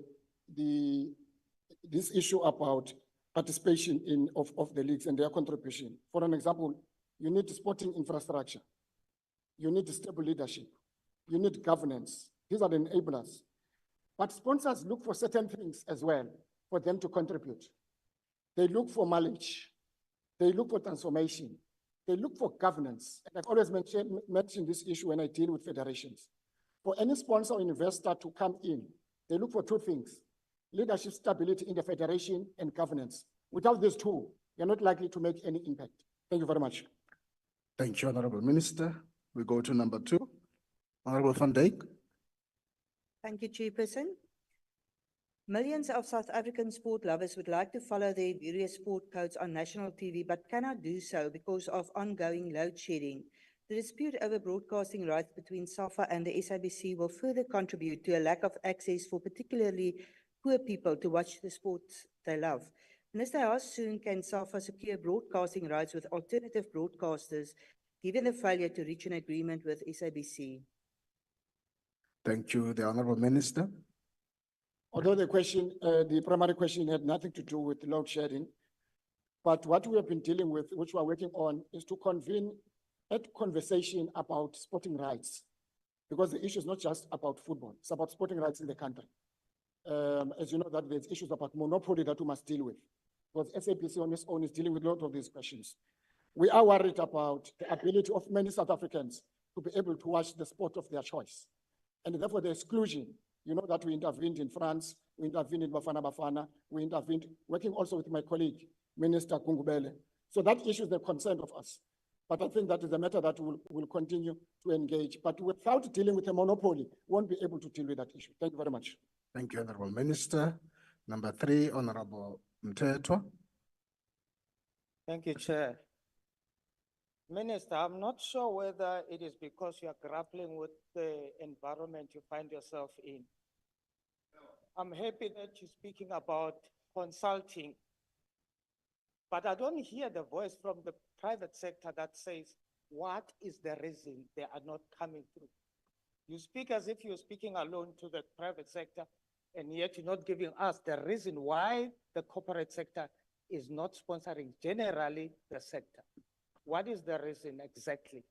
Can you tell us that? Thank you, Honorable Mthethwa. The Honorable Minister. Well, I'm not sure if the honorable member was listening to my primary answer. I've explained that mainly there's multiple factors that a sponsor will look at. For an example, any sponsor will look for what is it that is in there for me. It's important that for a sponsor. But important as well is an issue about performance. If you see, for example, some of our federations and national teams, they've got huge sponsors because of their performance. So the lesson you have is that some of our national teams must perform for me as a sponsor to make any contribution. I'm making that as just an ordinary explanation. I thought the member would be aware of. Thank you, Honorable Minister. The last supplementary will go to Honorable Luthuli. Nkosi Luthuli. Thank you, Chair. Honorable Minister, sport must not only be seen as a business where a few makes a profit. Some clubs gaining an advantage. Bafana recent successors showcased that South Africa possesses talent across all provinces. I would like to know how the department has prioritized the private sponsors or soccer clubs in the rural areas where there is often a lack of proper playground, sports equipment. Asibamba apho ivelo, Minister. Asibamba apho. The Honorable Minister. Ngiyabulela Sihlalo. No, I think we did answer this question. We did answer this question when we hosted the school sport in Daba. We said when we hosted the school sport in Daba, mainly we can't talk about grassroots sport development in this country, neglecting the need, for example, of rural sport development. We know that if you are to level the field in terms of sport, you need to make sure that, among others, you address the issue of rural sport development in areas such as Kwanongoma, Amhlabiyalingana, Kukendane, because there's a raw talent there, but there's no infrastructure. And that is the point I made about enablers. For those enablers, you need sport infrastructure in rural communities for us to achieve, because most of our national teams, for example, you have a talent that comes from areas with no infrastructure. Whether they're talking rugby, whether they're talking about cricket, you will see that there is one or two of the best players. They come from areas with no infrastructure or poor infrastructure. Hence, the school sport, its core function mainly would focus on issues of rural sport infrastructure. Thank you. Thank you, Honorable Minister. Question number 63 has been asked by the Honorable MD Hlengwa to the Minister of Health. The Honorable Minister. Thank you very much, Honorable Chairperson, and thanks to the Honorable Member with regard to the medium-term expenditure framework allocation for the health sector as announced by the Minister of Finance, and in terms of whether this will help dealing with unemployed doctors. And just to put this into context to honorable members and to the member, that the 848 billion, which she's referred to as announced by the Minister of Finance, is the total global allocation to the public health sector over the next 3 years, starting from 24-25 financial year up to 25-26, 26-27. And that includes all the equitable shares starting from the national department and right up to all provinces in terms of that allocation. And within that allocation, also including conditional grants. Now just to remind ourselves also that within the allocation of the equitable share of provinces, it's included also all expenditure, that is goods and services, conditions of employment are all included. Now, what has been the problem? The problem has been because of the financial constraints that as allocations have been reducing over time and not even meeting inflation, provinces were finding it difficult to fill posts as people leave the service because of the constraints and especially made worse by the increase of 7.5% in the previous agreement.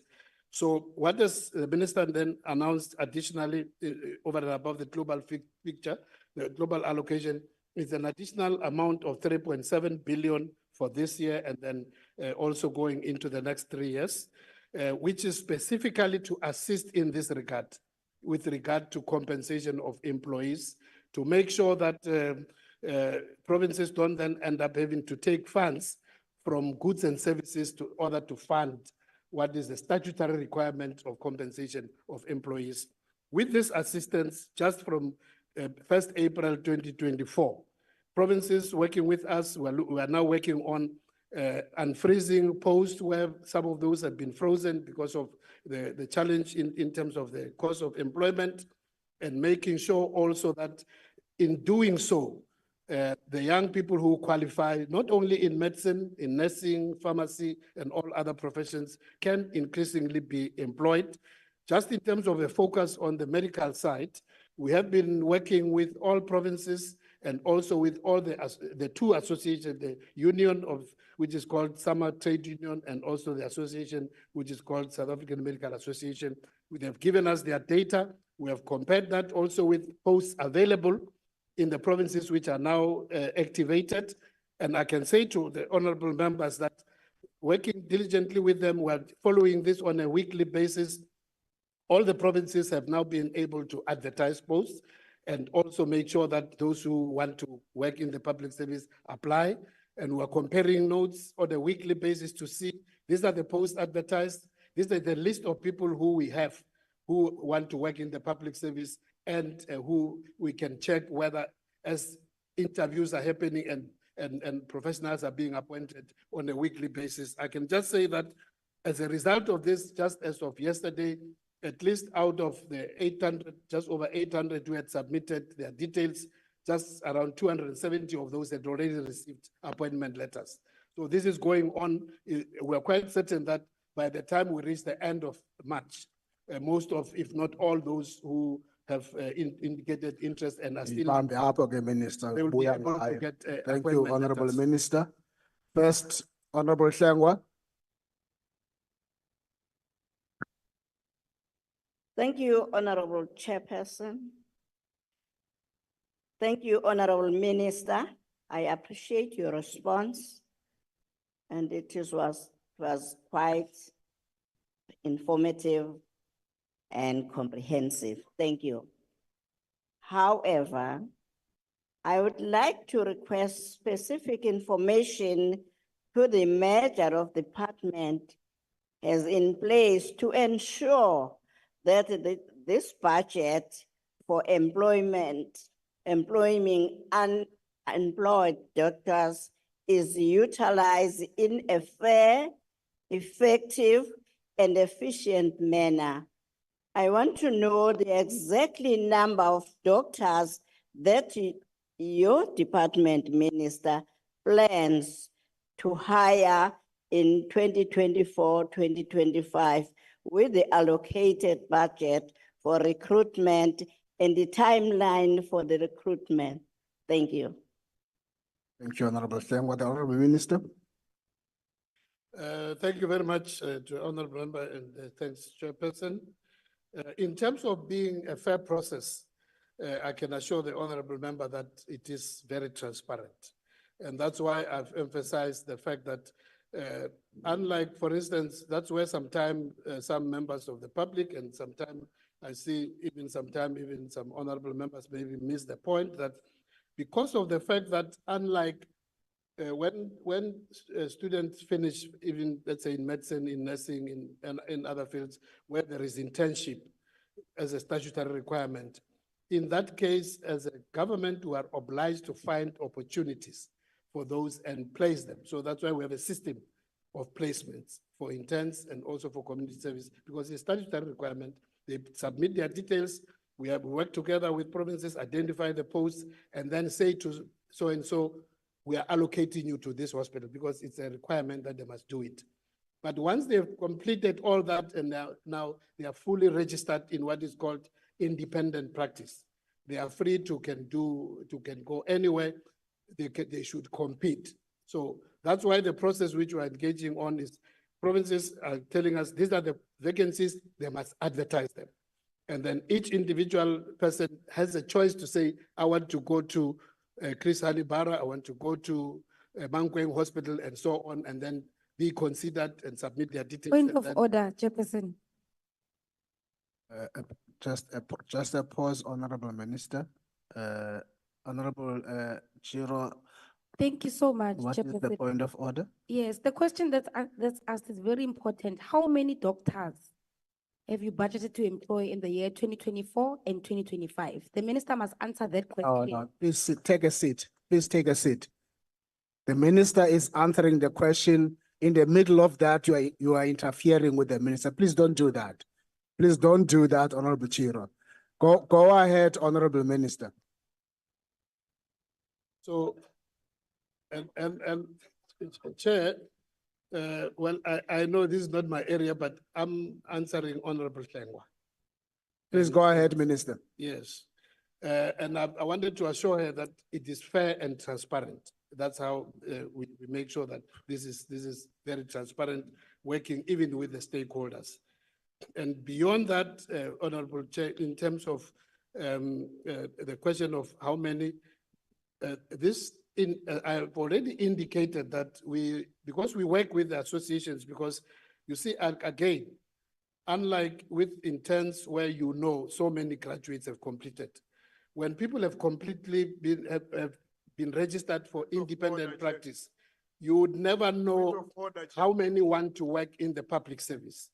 Point of order, Chair. Just pause again on, Honorable Minister.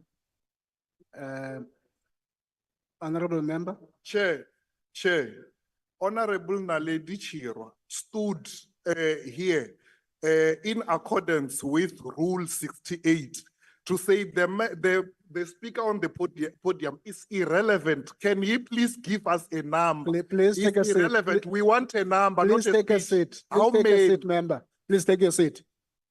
I'm not going to repeat this again, honorable members. You are disturbing the minister who's answering Honorable Hlengwa. It is not for him to satisfy you how he answers. He's busy. He is still busy answering, and there's only one presiding officer here. Please go ahead, Honorable Minister. Thank you very much. Chair, I would say with due respect that the honorable members are displaying utmost ignorance of how the system works. And I'm explaining. Because of the fact that it's not a statutory obligation. When the person is fully registered for independent practice, they have the freedom to go anywhere.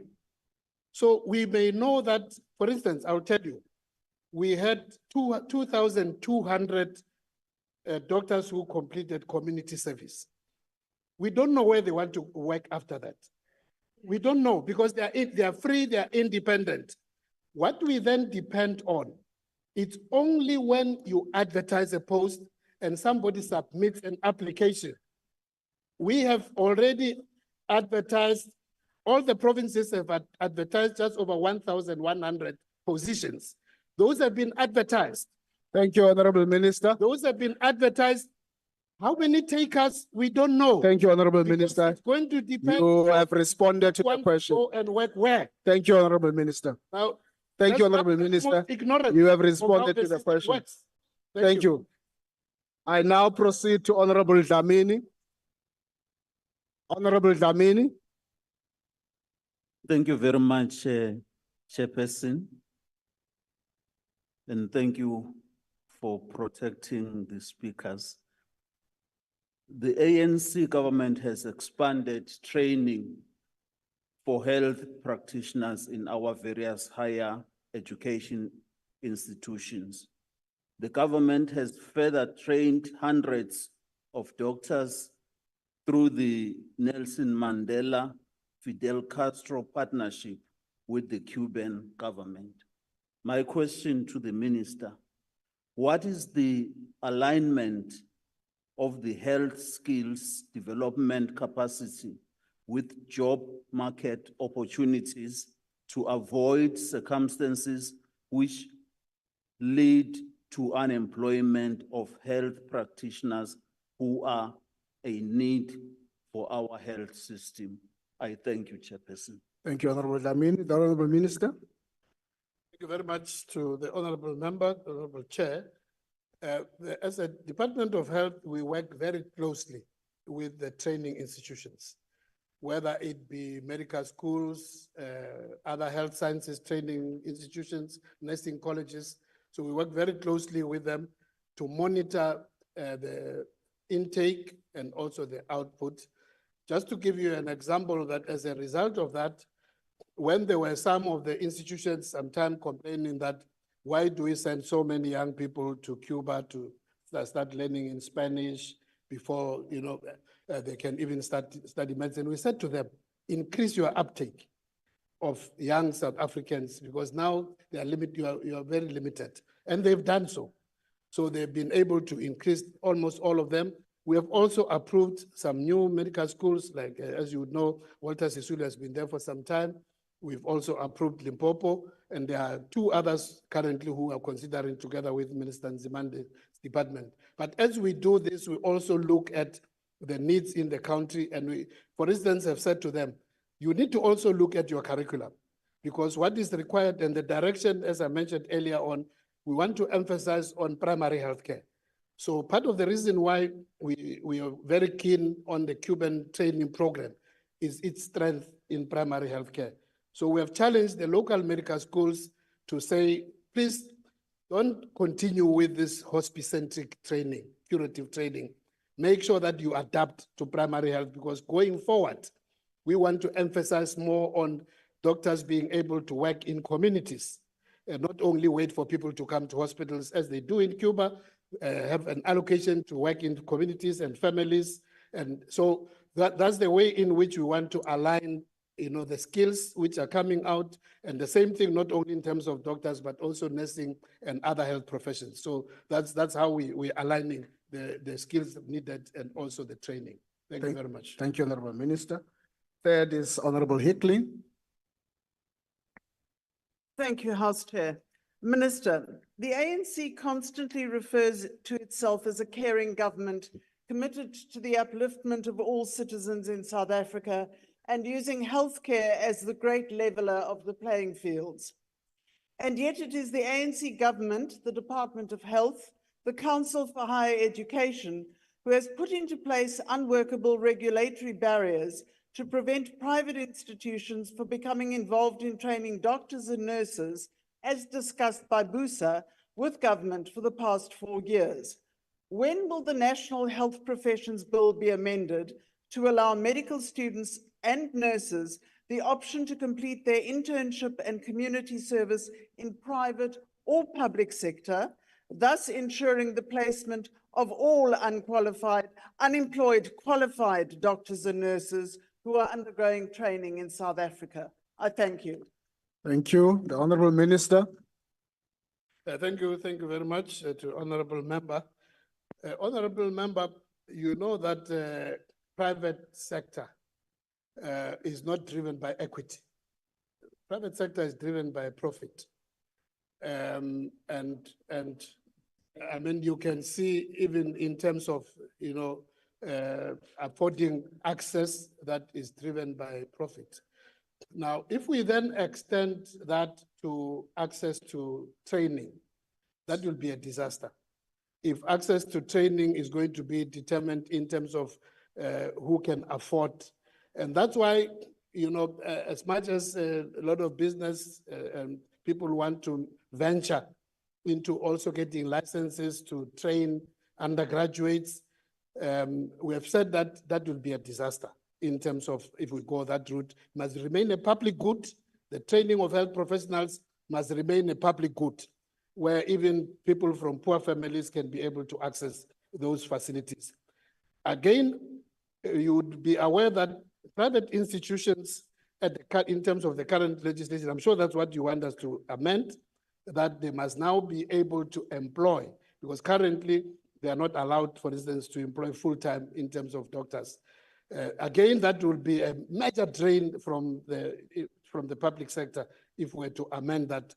At the present moment, I think you can check, there is not a single postgraduate who have passed, who have not been able to place in the public health system for internship. They are all placed. Equally so in terms of community service, they are all placed to do their community service.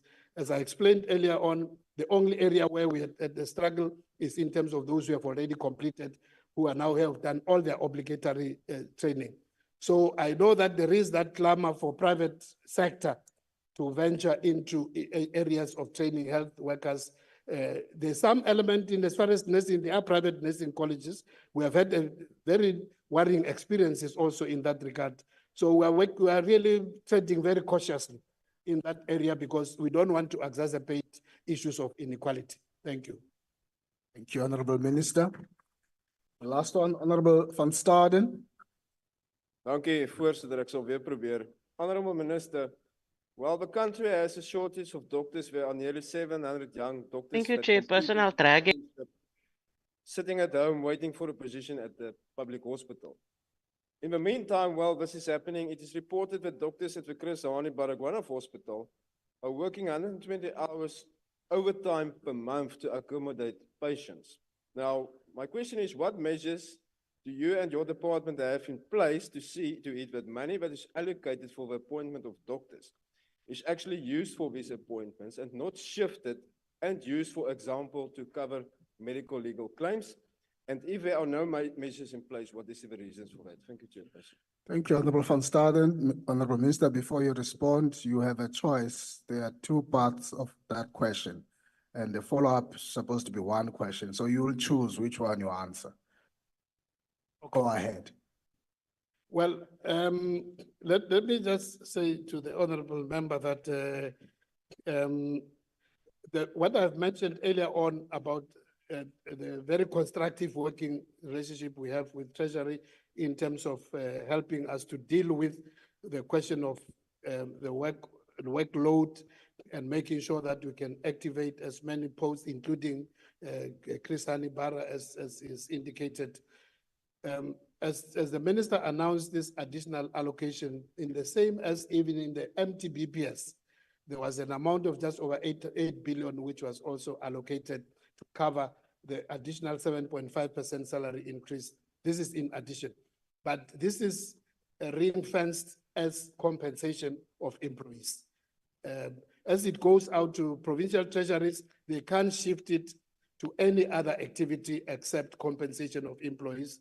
And as I've indicated, we are monitoring it regularly, working with all our provincial departments to make sure that we can get the data of how much has been spent, how many people have been employed.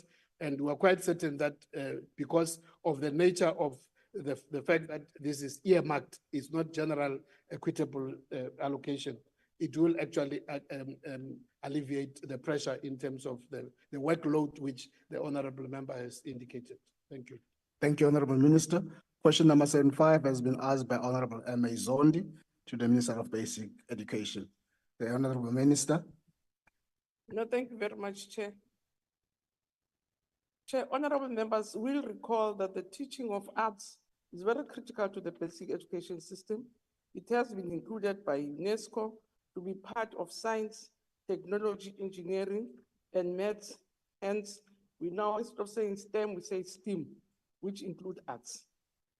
So as part of restructuring and refocusing on the CAPS, our curriculum to respond to the specialized skills, knowledge, and competencies required for the changing world, we have also included a variety of art specialization in that process. Wish to remind members that in addition to the focus schools that we have in your main cities, your Gauteng or Johannesburg, Cape Town, and Pretoria, different provinces are launching, in their districts, are launching art schools. And the aim of launching these schools is to attract learners' attention to arts as a subject and provide essential skills to enhance their capacity, but also to train them to trade as either entrepreneurs or arts practitioners. As a department, we're also collaborating with the private sector. We're collaborating with universities offering the arts. We have a partnership with the University of Technology of Tshwane, Faculty of Arts and Design. We're also working with different professionals in this area to support the work that we do as department. And further, as a department, we are providing budgets to resource schools that had never had arts in their areas to support the challenges that were hindering the schools and learners to offer arts. So all provinces arrange annual exhibition of their learners' work to increase learner uptake and access.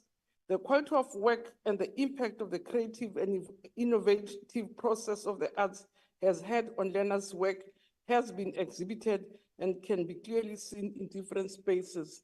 And it does, as I say, Chair, enhance even some of the areas. If you, for instance, buy a car, you buy it also because of its beauty, not because only of its engineering capacity. So arts are very central also in these arts or in the science subject. And that's why we're taking it very serious to promote entrepreneurship and skills in this area. Thank you, Chair.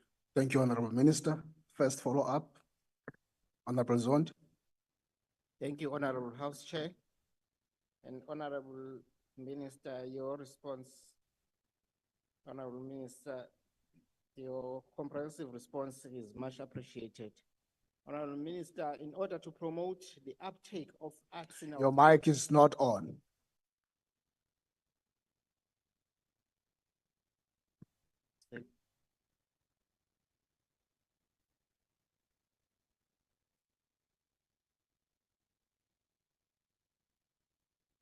Thank you, Honorable House Chair. Honorable Minister, in order to promote the uptake of arts in our schools, we need to have sufficient educators to teach learners and inspire them to pursue the creative sector, which is a significant job creation and economic sector in the world. Honorable Minister, do we have sufficient art educator capacity within the education system for postgraduate 9 grades in the country to meet the market demands? Thank you. Thank you, Honorable Zondi. The Honorable Minister. No, thank you very much, Chair. Indeed, Chair, we really are keen and very anxious to make sure that we promote the uptake of arts in our schools.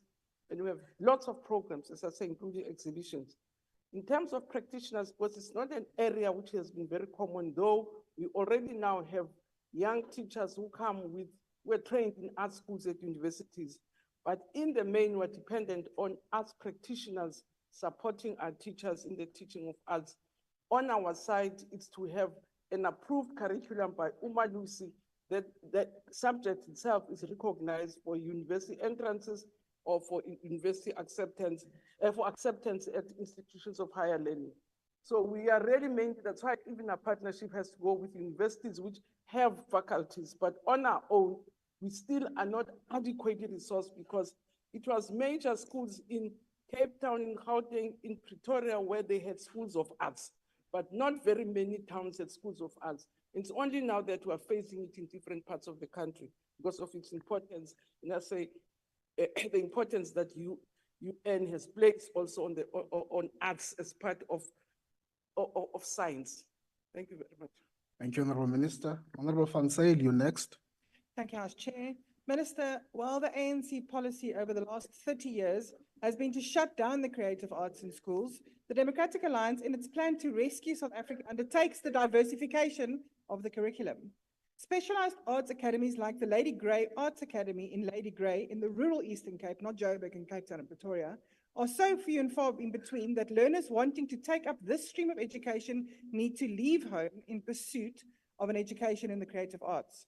Minister, in what way have you revised the curriculum to ensure that all learners develop creativity and innovation as critical skills, apart from just improving the uptake of art, which many schools do not offer as an option? How is this assessed and how many schools will offer art as a subject? Thank you. Thank you, Honorable Member. The Honorable Minister.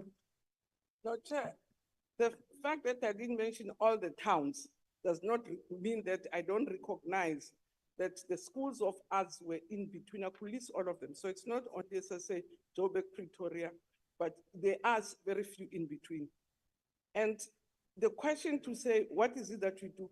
Maybe let me read the statement I read. I said, as part of restructuring and refocusing of our curriculum. So we have restructured our curriculum. We had Umalusi to accredit even the courses. We are working with higher education, HI, to make sure that learners who take arts are also properly accredited to be able to pursue their studies. That's what I'm saying. It's here in the curriculum, in the statement that I read. To respond to the specialized skills, knowledge, and competencies required for a changing world, we have included a variety of art specialization in the process. So that's what I had read, Chair, and that's what the member needs to do. Thank you, Honorable Minister. Before I ask Honorable Mashabela, I have a hand. What is that hand for, Honorable Member? Thank you, Chair. I wanted to find out, to get clarity on the usage of the word art, because art is very broad, so it doesn't clearly indicate what type and forms of art are provided. Thank you, thank you. Please take a seat. It's an incorrect I hope you would have read the question, because the question does not even do those things. That's not a point of order. Let's not rise on frivolous points of orders, please. We're wasting our time. Honorable Mashabela, you are third. Thank you, Chair. Honorable Mashabela, you are third. Chair, I will take it. Thank you. Minister. Go ahead, Honorable Madlingozi. Thank you. Minister, creative arts as a subject is almost non-existent in rural areas. and rural schools. And some learners in those schools do not know that creative arts and music is science itself. As you have alluded, Minister, a learner can respond to music on an emotional level. The learner can still respond to music and appreciate it on an intellectual level. This science of studying things, including art, is non-existent mainly because there is a shortage of teachers who have the content knowledge of the subject. What have you done? Again, a proof, not in paper, to improve both the quality and quantity of teaching, focusing on the creative arts, particularly in the rural areas. Thank you, Honorable Madlingozi. The Honorable Minister. Let me read again. I said we have increased the number, there are schools, we're increasing the number of schools to offer creative arts in our schools and train teachers. We are fortunate that a number of universities have started producing qualified arts people for the sector, including the question which was raised by default by Mr. Singer, that we even have state boards where qualified arts musical teachers train our children. So to say what we have done, not in paper, so it can be, it's not every child who can do arts. It has to go to do with talent. So, but that talent has to be enhanced by skills so that even artists themselves are even trained in entrepreneurship. That's why we train them also in entrepreneurship, how to market their work, how to package their work as part of the development of artists who will come into the sector.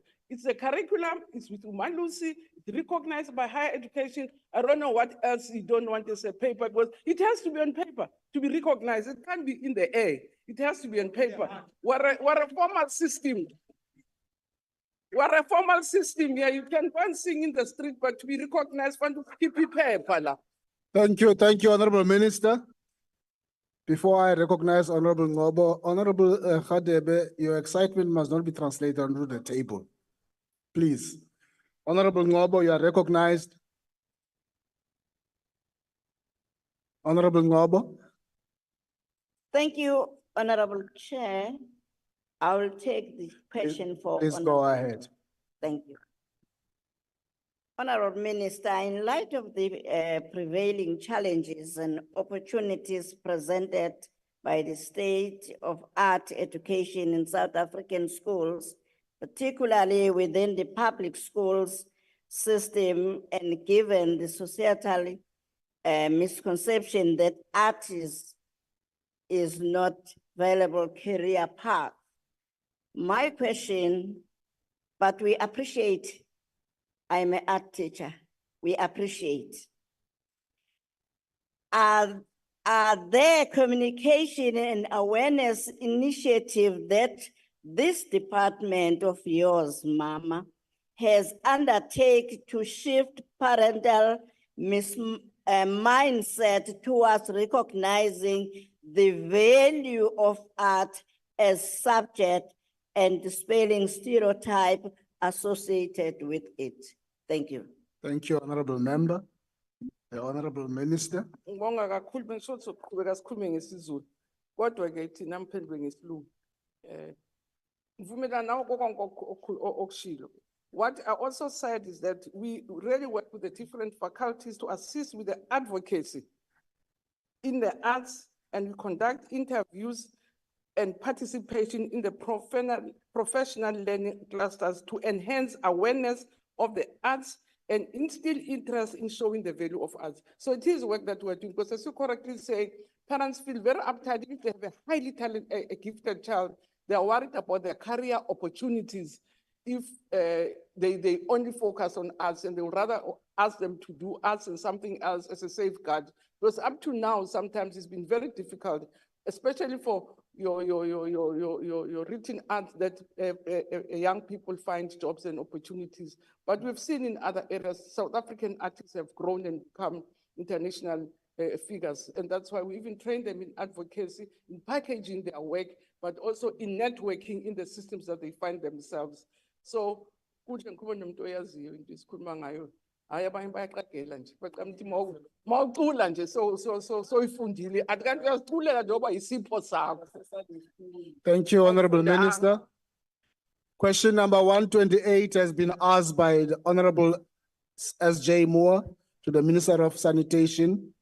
I've been informed that the Deputy Minister will be answering the questions on behalf of the Minister. The Honorable Deputy Minister of Sanitation in the air, please go ahead. Enkosi mhlala ngaphambili, and to all honorable members. The issue of Uloa Umkomazi bulk water supply is part of our decision as ANC government to ensure water security in our country, so that access to water, which is a human rights issue, including the economic benefits, are not hindered on the basis of no water security.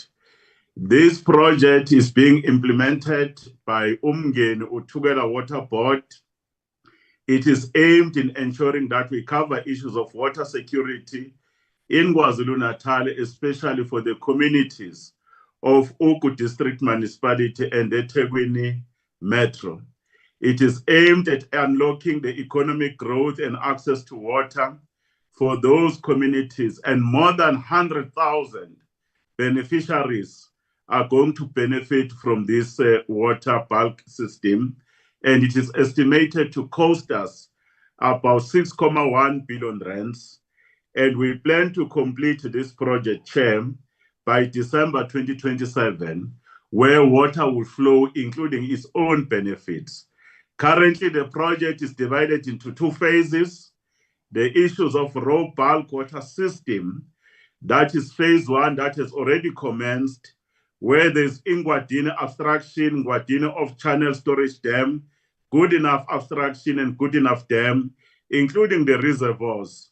I'm pleased to indicate that work is currently at different phases. The advanced work at Ngwadini is at 44%, is at 93%. The good enough abstraction in the pump system is currently at 44%.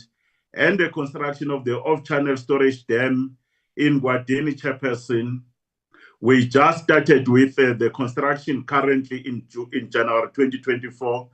By end of July 2027, we'll complete this work. Then the associated reservoirs, we want to say that we'll start with the commencement of reservoirs because it's a secondary infrastructure by the period of November 2024. That is our response, Your Excellency, Chairperson. Thank you, Honorable Deputy Minister. First, the Honorable Moore. Thank you. From the available information from the Department of Water and Sanitation, the Lower Umkomazi bulk water supply scheme project was originally due to have been completed by March 2022, with current estimates from Umgeni Utukela Water having the completion date for the project now around 2032, 2033, 10 years late.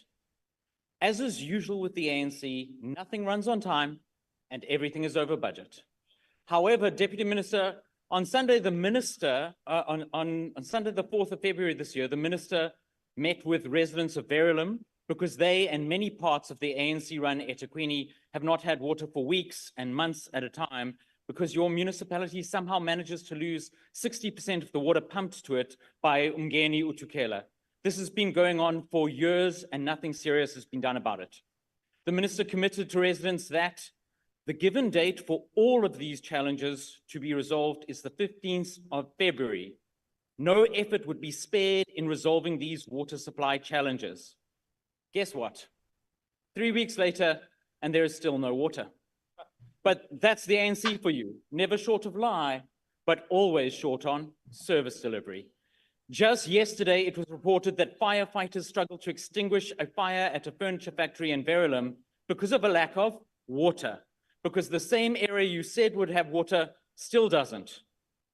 Tragically, 3 people died in that fire because the ANC can't keep the water on.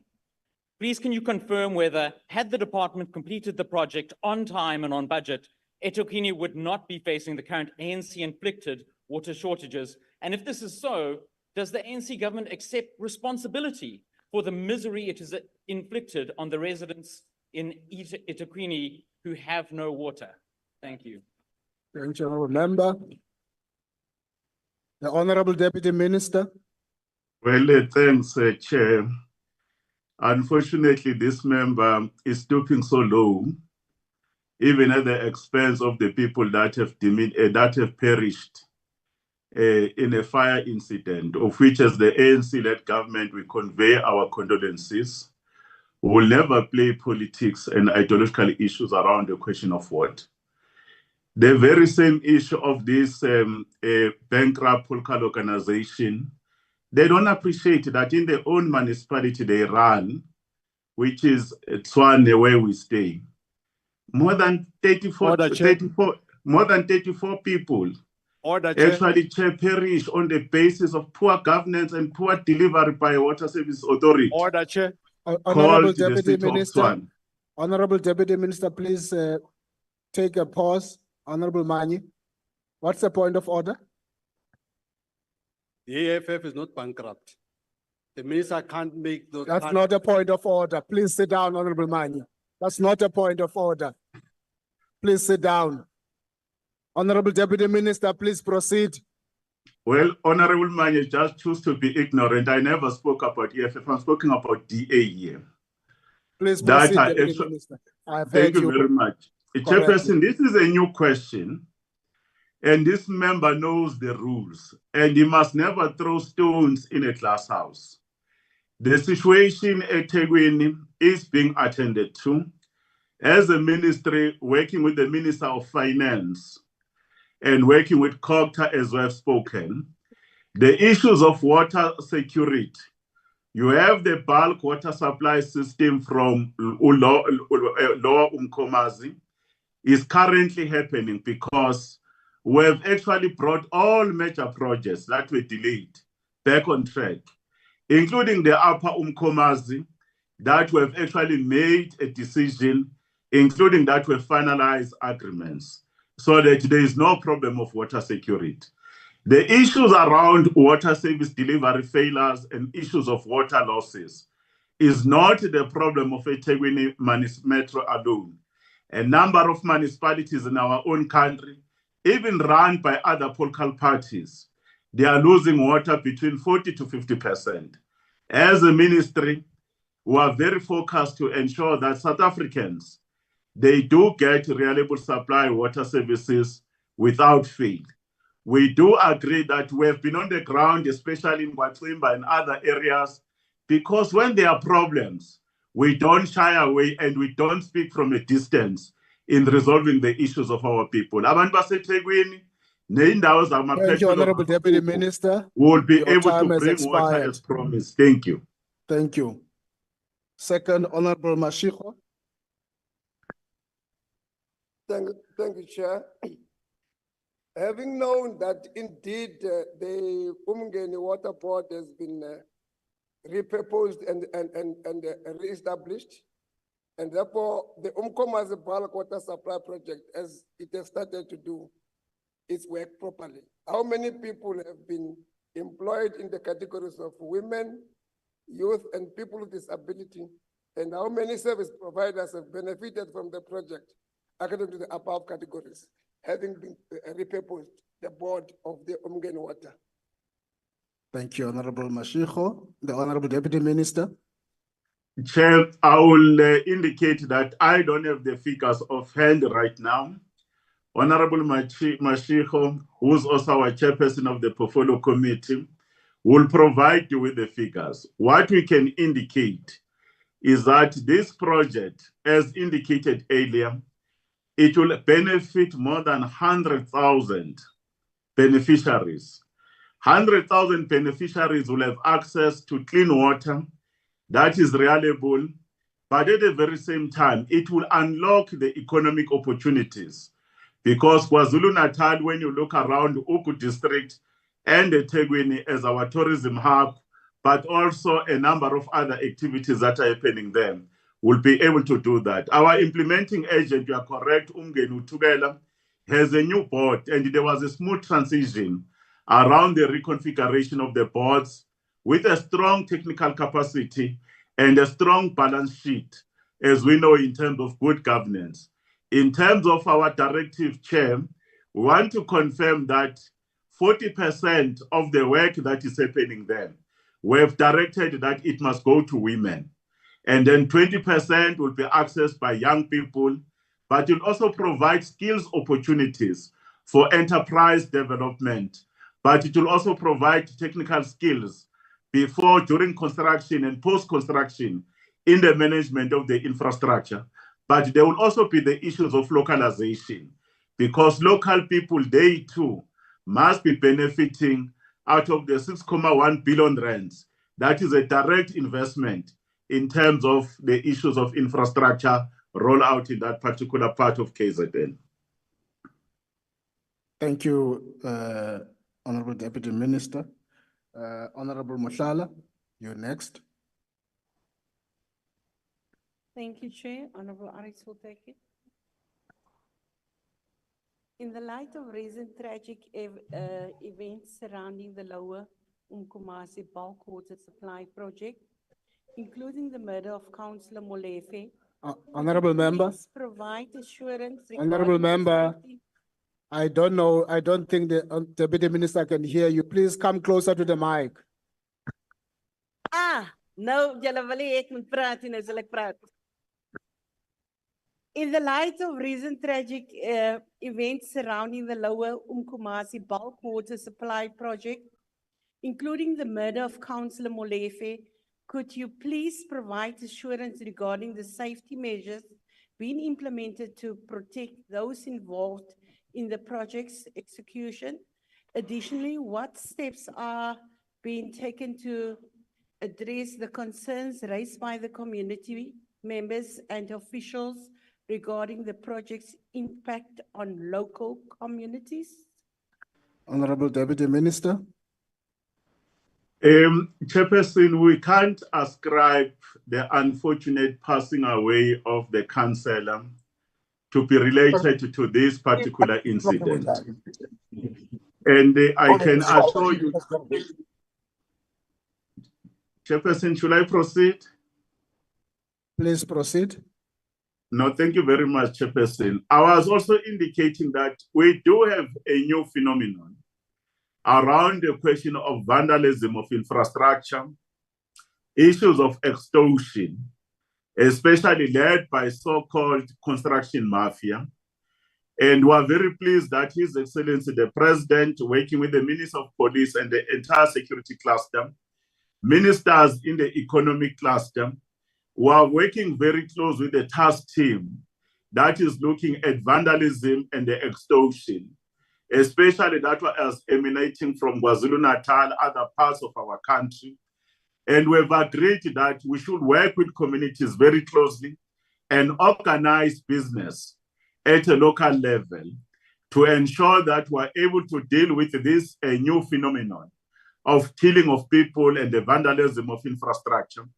In addition, our water services authorities, including our own implementing agent and water boards, they do have security plans. And these security plans have been vetted or actually approved by the security cluster so that we can be able to cope with this. We know that there have been instances where people have been killed either in Tegwini, whether Umgeni, whether the water board here in Johannesburg, which is Rand Water. These are some of the unfortunate incidents that all of us, we must be able to stand up and put a stop to it.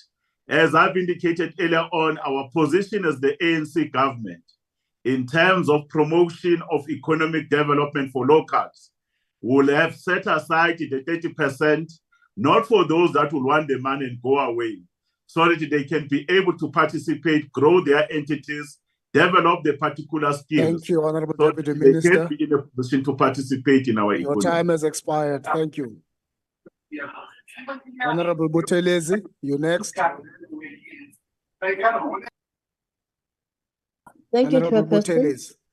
Thank you, Chairperson. Honorable Minister, the construction of the Lower Umkomazi Bulk Water Supply Project was proposed by Umgeni Water as a means to increase their assurance of water supply for the existing upper and middle South Coast supply area. However, earlier this year, areas such as Ward 99 experienced severe water outages as a result of non-supply from Umgeni water and secondary flood damages to a 1,200 millimeter steel pipe in the Umbila River rather. I would like to know, Minister, what assurance you can provide to the people living in this area that the management of the lower Umkomazi bulk water supply will be better than that of Umgeni water, considering that the entire wards that fall under Umgeni water have been without water for weeks on end. Thank you, Chairperson. Thank you. The Honorable Deputy Minister. No, thank you very much, Chair. Let's thank Usheng. Let's correct it, Sheng. They don't belong under Umgeni water. The Water Services Authority in these areas remain at eThekwini, including Oku District. Those two institutions as water services authorities, as a department national working with our own entities, we must accept that there were delays in terms of this bulk infrastructure, but it does not have any impact on the question of water security or water availability. There are inefficiencies in the system. As you might be aware that the non-revenue water in the two institutions is hovering above 52%. We must attend to the issues of non-revenue water so that at least those who used to have water yesterday, even today, they can have water. Manage the issues of operational efficiency in terms of standard operating procedures, ensuring how do we mitigate the issues of load shedding. Our reservoirs must be full. How do you manage your pressure reducing valves, managing your own issues of nightfalls, ensuring that reservoirs are there, including the issues of communities around water use efficiency and how to be able to use the right technologies, even in the built environment.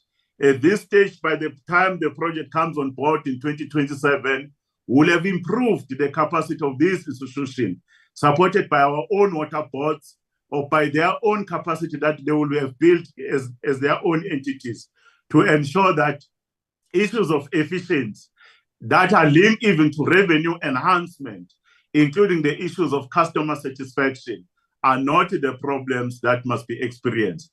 But we're very happy that in the interim, some measures are in place of providing water through water cutting that must be transparent and consistent, and issues of the use of groundwater. Thank you. Thank you, Deputy Minister. Question number 70 has been asked by Honorable Mishu to the Minister of Water and Sanitation. The Honorable Deputy Minister. Thank you very much, Chairperson. We want to indicate that as the Minister of Water and Sanitation, we have gone from one province to another province. We have a fuller understanding of all the challenges our municipalities are experiencing. Some of these municipality challenges are known, like poor governance and management of municipalities, inability to manage the issue of water services provider function, issues of lack of access to asset management and inadequate budget for operation and management.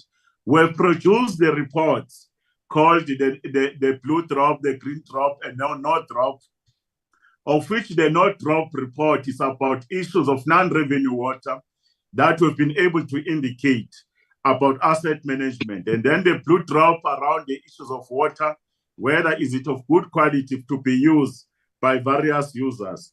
Then the issue around supply chain challenges and the issues of load shedding.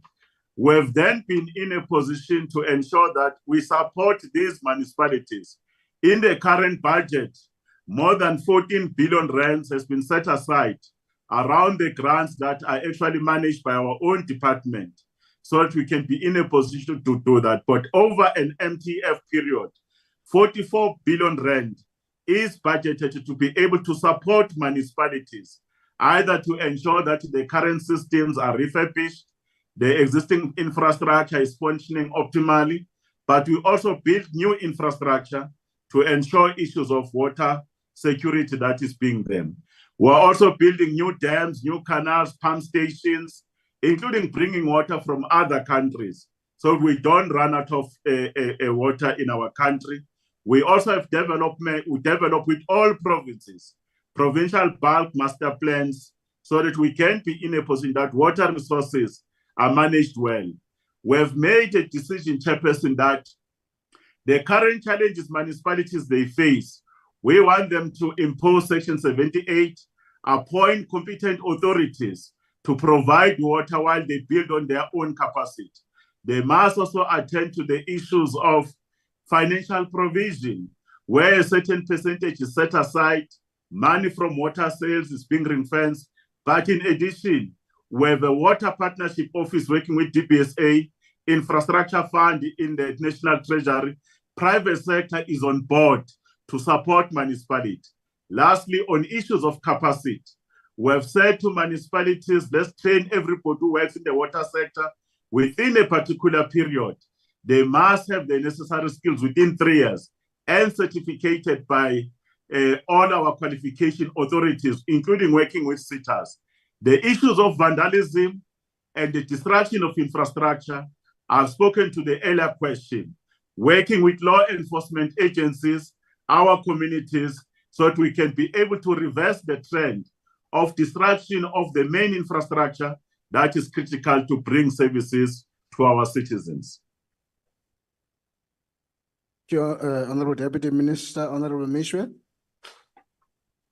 Thank you, House Chairperson. When the ACDP addressed this issue about 15 years ago, there was a critical shortage of water experts in South Africa. In fact, there were just 3 such experts then. The shortage of water experts presents a critical challenge to the management and conservation of ecosystems. With a limited number of experts specializing in this field, there is a significant gap in understanding and monitoring freshwater environments. These experts play a crucial role in assessing water quality, biodiversity, and ecological health, vital for sustaining ecosystems and supporting communities reliant on fresh water resources. What I want to ask the Minister is, what is government doing to incentivize careers in this critical field to ensure that more students take an interest in the study of water management to mitigate the serious threat of shortage of clean water, clean drinking water we are facing in our country? Thank you. Thank you, Honorable Mishwe. The Honorable Deputy Minister. Over the last 8 years, Chairperson, the ANC government has invested a lot around the question of skills revolution. There are many water scientists and engineers that have been produced by the ANC government. And some of us who are part of that product of the ANC as professional water specialists. It is no longer the truth that we don't have experts. If you remember the Department of Water and Bospo at a particular point in time, all the guys who were running the sector were white. They were actually males. But you can go today and can check how have we changed. Our DGs and CEOs in our own water boards are highly qualified and they are doing the best of their abilities. One of our major challenges that we must also note, Chairperson, is that we have our own institution like the Water Research Commission. We work with universities. There's a lot of scientists and engineers produced by the system of Dr. Nzimande and others. Our difficulty is mainly in municipalities. In municipalities where there's a tendency of appointing people that are not suitably qualified. Hence our decision that there are minimum requirements for you to work in the water and in the infrastructure environment. But there are those process control officers, very, very capable. They might not be certificated. As a caring ANC government, we recognize a recognition of prior learning. Hence our decision that over the next 3 years, all those working in our water system at a local level must be trained. We work with sitters, we work with universities, and we're very, very assured we are in the right direction. But we insist, decision makers, please appoint the right people. There are many professionals who are idling there Thank that you, can be Honorable used by our Deputy sector. Minister. Your time has expired. Honorable Tseki, I will take it, Chair. please go ahead. Minister, how far are the departmental process in developing legislation or regulations that will enable the department to timeously intervene in struggling water service authorities to avoid long instances of water outages in the country? Thank you, Honorable Thank you Member. very much. Honorable Deputy Minister. Thank you very much, Chairperson. We fully agree with Honorable Mashiko to say our intervention in terms of Section 63 of the Water Services Act has always been dependent on the invoking of Section 139 of the Constitution. And a number of municipalities in the main, they sometimes refuse to be supported when you intervene. The example of Tswane, where they took the provincial government to court when they tried to intervene. But currently we're working well with all these institutions, and some they're actually in a position like Mfuleni, eThekwini, and others that have agreed that we must support them.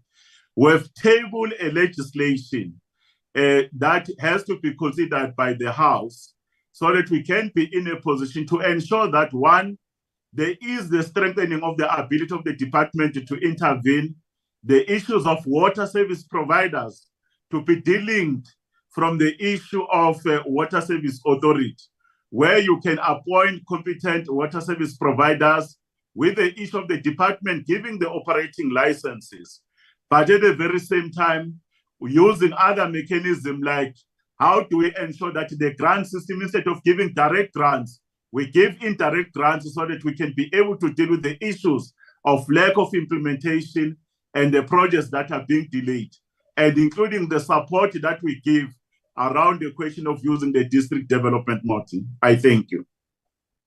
Thank you, Honorable Deputy Minister. Honorable Buthelezi. Thank you, Chairperson. Honorable Minister, most municipalities are facing a serious backlog in the infrastructure maintenance and rehabilitation necessary for providing potable water and sanitation services as a result of severe financial and capacity constraints. I would like to know how your department capacitates these municipalities to address these challenges beyond merely making funds available. Thank you, Chairperson. Thank you, Honorable Deputy Minister. We have taken decision as government to ensure that our asset management doctrine and philosophy has an appreciation that when you sweat an infrastructure or an asset, you must invest back in the asset so that you can be able to earn certain returns. One of the decisions was to say it is mandatory that 10% of the municipal infrastructure grant must be used for issues of repairs and renewal. And we're monitoring that municipalities they do. That 50% must be set aside for water and sanitation, including in our own grants that we're giving. We're also saying that municipalities is mandatory now, that the issues of the money that come from water sales, it must be ring-fenced, a certain quantum must be invested back into water so that we don't have other problems that are there. But it's not only the issues of investment. There are issues of attending to issues of non-revenue water, attending to the issues of the billing system, also attending the issue that people must pay for services. Those who can't afford to pay, the ANC-led government has provided a social security net to ensure that there's a free basic water, free basic electricity. But you must meter it so that you can change the behavior, because the consumption of South Africans per person per liter per day, it can't be hovering around 278 when the world average is around 178 liters per person per day. That's how we want to introduce the reforms into the sector. Then there will be incentives, but also disincentives if there's non-performance around these issues of the management of the system. Thank you, Honorable Deputy Minister. Honorable Hendricks. Thank you very much, Honorable House Chair. Honorable House Chair, with the expertise of the Deputy Minister's black female water scientists and engineers that I met water provision are getting better, and I'd like to congratulate the ministry. In Matuba, the main source of water supply to villages is the Mfolozi River. Villages are exposed to life-threatening challenges when they access the river to get water. One villager drowns every month when they chase dogs from the river. What plans does the department have in place to build dams in municipalities where villages are still forced to fetch water from rivers? Thank you very much. Thank you, Honorable Member. The Honorable Deputy Minister. We want to thank Honorable Hendricks, also to acknowledge the advances we've made without hiding the challenges that we still face and we're addressing. The people of Umtubatuba, they are part of the system that we actually have intervened around the question of Umkanyagute district, Zuland district, and we've met with all these municipalities, including the communities and traditional leaders around Umtubatuba, where we've looked at the possibility of ensuring water security. There's Hude through them that we must be able to complete. We have the lower Umfolozi, where we need to be able to do an off-channel dam within that particular system, while at the very same time we're also reliant on the other systems, including the groundwater for those particular communities. And we're working very well with the district there in ensuring that all those neighboring local municipalities are being supported. We can assure the people of Umtubatuba and surrounding that no one will be left behind. We'll do whatever it takes, that their rights under the sun of having access to water and decent sanitation is protected. Thank you, Honorable Deputy Minister. Question number 76 has been asked by Honorable K. Jacobs to the Minister of Health. The Honorable Minister. Thank you very much, Chairperson. The question relates to youth programs and how they have contributed to better life for the young people. Just to indicate that we have quite a number of them, adolescent and youth-friendly services at all our, especially at the primary health areas. These are called youth zones, which make it possible for young people to come and seek help without fear of being sort of, spied upon by the older people, neighbors, and so on. So the young people can access even family planning services and can get advice, HIV testing, and so on. So sexual and reproductive health, contraception, and then on HIV and AIDS, also comprehensive services where they can be able to be counseled, to be tested, including also for TB and in prevention for HIV, very important for young people. They can be taught about pre-exposure prophylaxis and also post-exposure prophylaxis against HIV and AIDS. So we have a number of programs in that regard, school health programs, immunization programs against cervical cancer through the administration of human papillomavirus vaccine. Also, mental health services are also key in our primary health services. Just to indicate that in the area of mental health, we face major problems in terms of the outbreak of substance abuse. There's hardly any province, any district which is now immune from this. Our outpatients department are flooded by young people who have been, get hooked into drugs. So these issues of counseling and advice on avoiding getting hooked into drugs, it's very important. In terms of the benefits of that, of course, prevention of early, teenage pregnancies, unwanted pregnancies in terms of the sexual and reproductive rights. So that is very important. Skills transfer, making sure that people, young people are confident. Programs such as the Groundbreakers are very key in terms of mobilizing young people, working amongst their peers and being able to get strengthened in their confidence. We also have programs such as Rise Women, which also gives empowerment to be conscious of gender-based violence and be able to report that and strengthen their confidence in that regard. Lastly, also a program such as Soul Buddies Clubs, which also mobilizes young people to make sure that they can be empowered, but in the form of games and fun, because you're not going to get through to young people through just only very serious approach, but it must also be in the form of fun and games.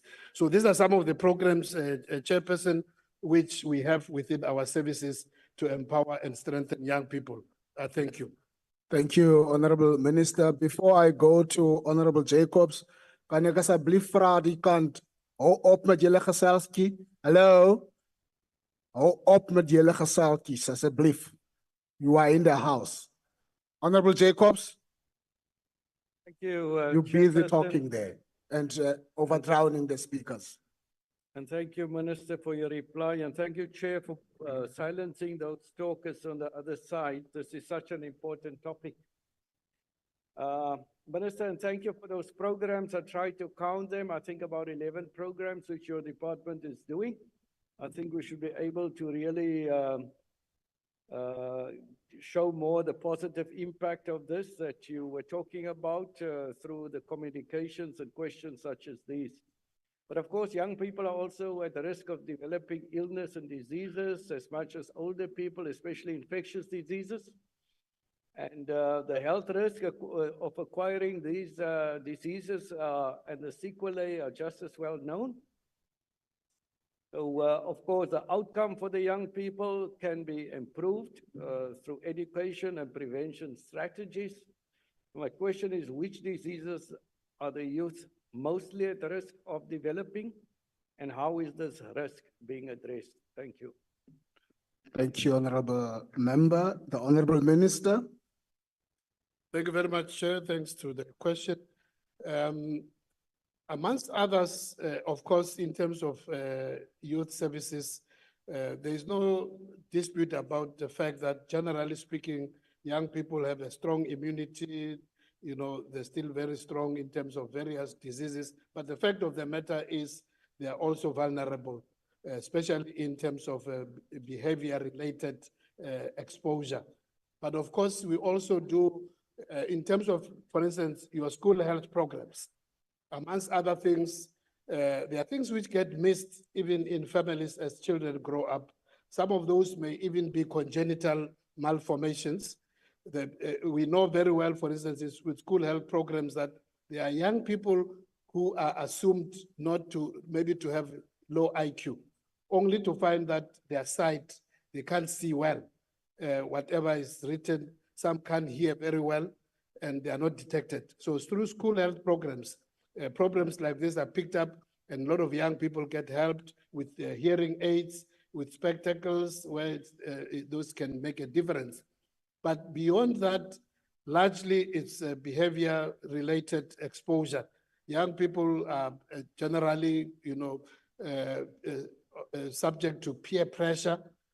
So if they don't have enough information, I've mentioned already about issues of substance abuse, which is a major problem. So exposure, you know, starting even in terms of smoking, for instance, how many young people end up smoking simply because of peer pressure? So those are in terms of these programs, which gives them confidence to can withstand even things like those exposure to substances, starting with alcohol and then graduating into drugs. Those are some of the risks which with these strengthening programs. Of course, sexual activity. Thank you, Honorable Minister. You can pause there. Honorable Hickling. Thank you very much. Thank you so much, House Chair. Minister, the ANC's Tinswalo is a very troubled person, and so are her children, who are facing healthcare uncertainty because of a lack of coordinated skills development programs. Just a pause, Honorable Member. Honorable Members, Tinswalo is in the sauna. Please, when somebody says Tinswalo, don't overdrown that person, because Tinswalo is here. Please go ahead. Thank you, House Chair. As I said, Tinswalo is a very troubled person.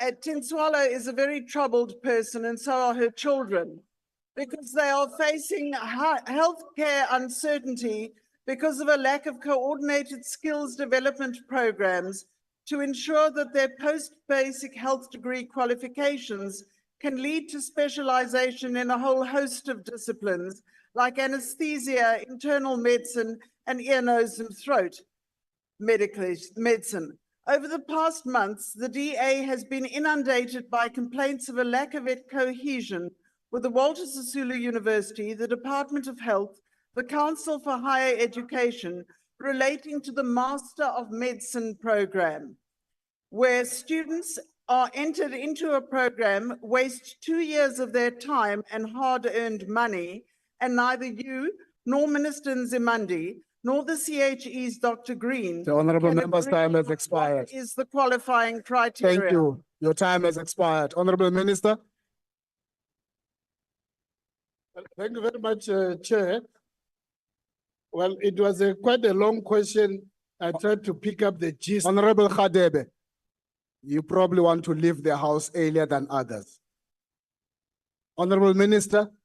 Yeah, Chair, I was saying that because the honorable member was quite long, I tried to pick up what is the gist of the issues. It does, at the end, it sounds like it's more to do with the issues of programs and the career certainty. It seemed to be more, it's something which specifically on that master's program, we can follow up also with Minister Nzimande, but we always, as I've mentioned earlier on, we try to make sure that our training institutions train in areas which are relevant in terms of the services. So here and there, we have picked up, that's not the first allegation that there's something wrong, where sometimes TVET colleges would have a particular program where they have not done a research in terms of whether it's related to the needs in the actual practical health services. So that's a matter which we can follow up in detail because it's not necessarily the first time where such a matter is picked up. We will have to verify whether indeed that training is there not a particular area of health services where those people who are qualified can be utilized. But I'm not very certain about that particular cause. We'll be able to follow up. Thank you. Thank you, Honorable Minister. Honorable Tembe Kwayo. Thank you, Acting Chair.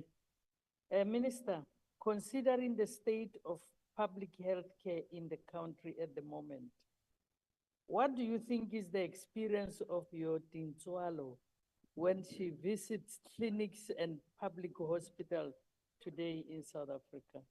It's your Tinswalo, right here. Thank you, Honorable Tembe Kwayo. Honorable Minister.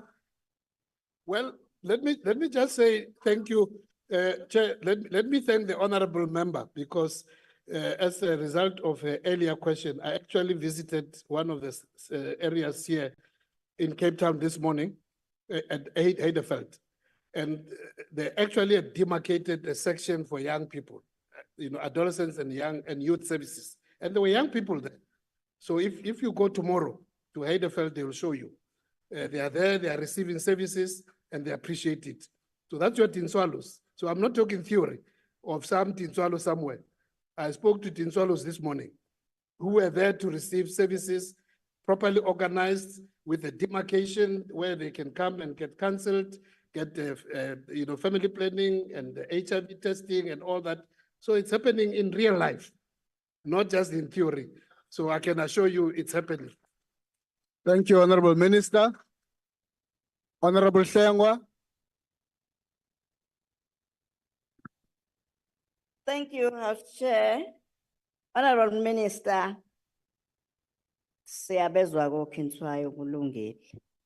Mina angikhulumi ke ngalokho, ngikhuluma ngama-professionals lana esingenawo ey'ndaweni ezisemakhaya njengale koCeza nje kanje.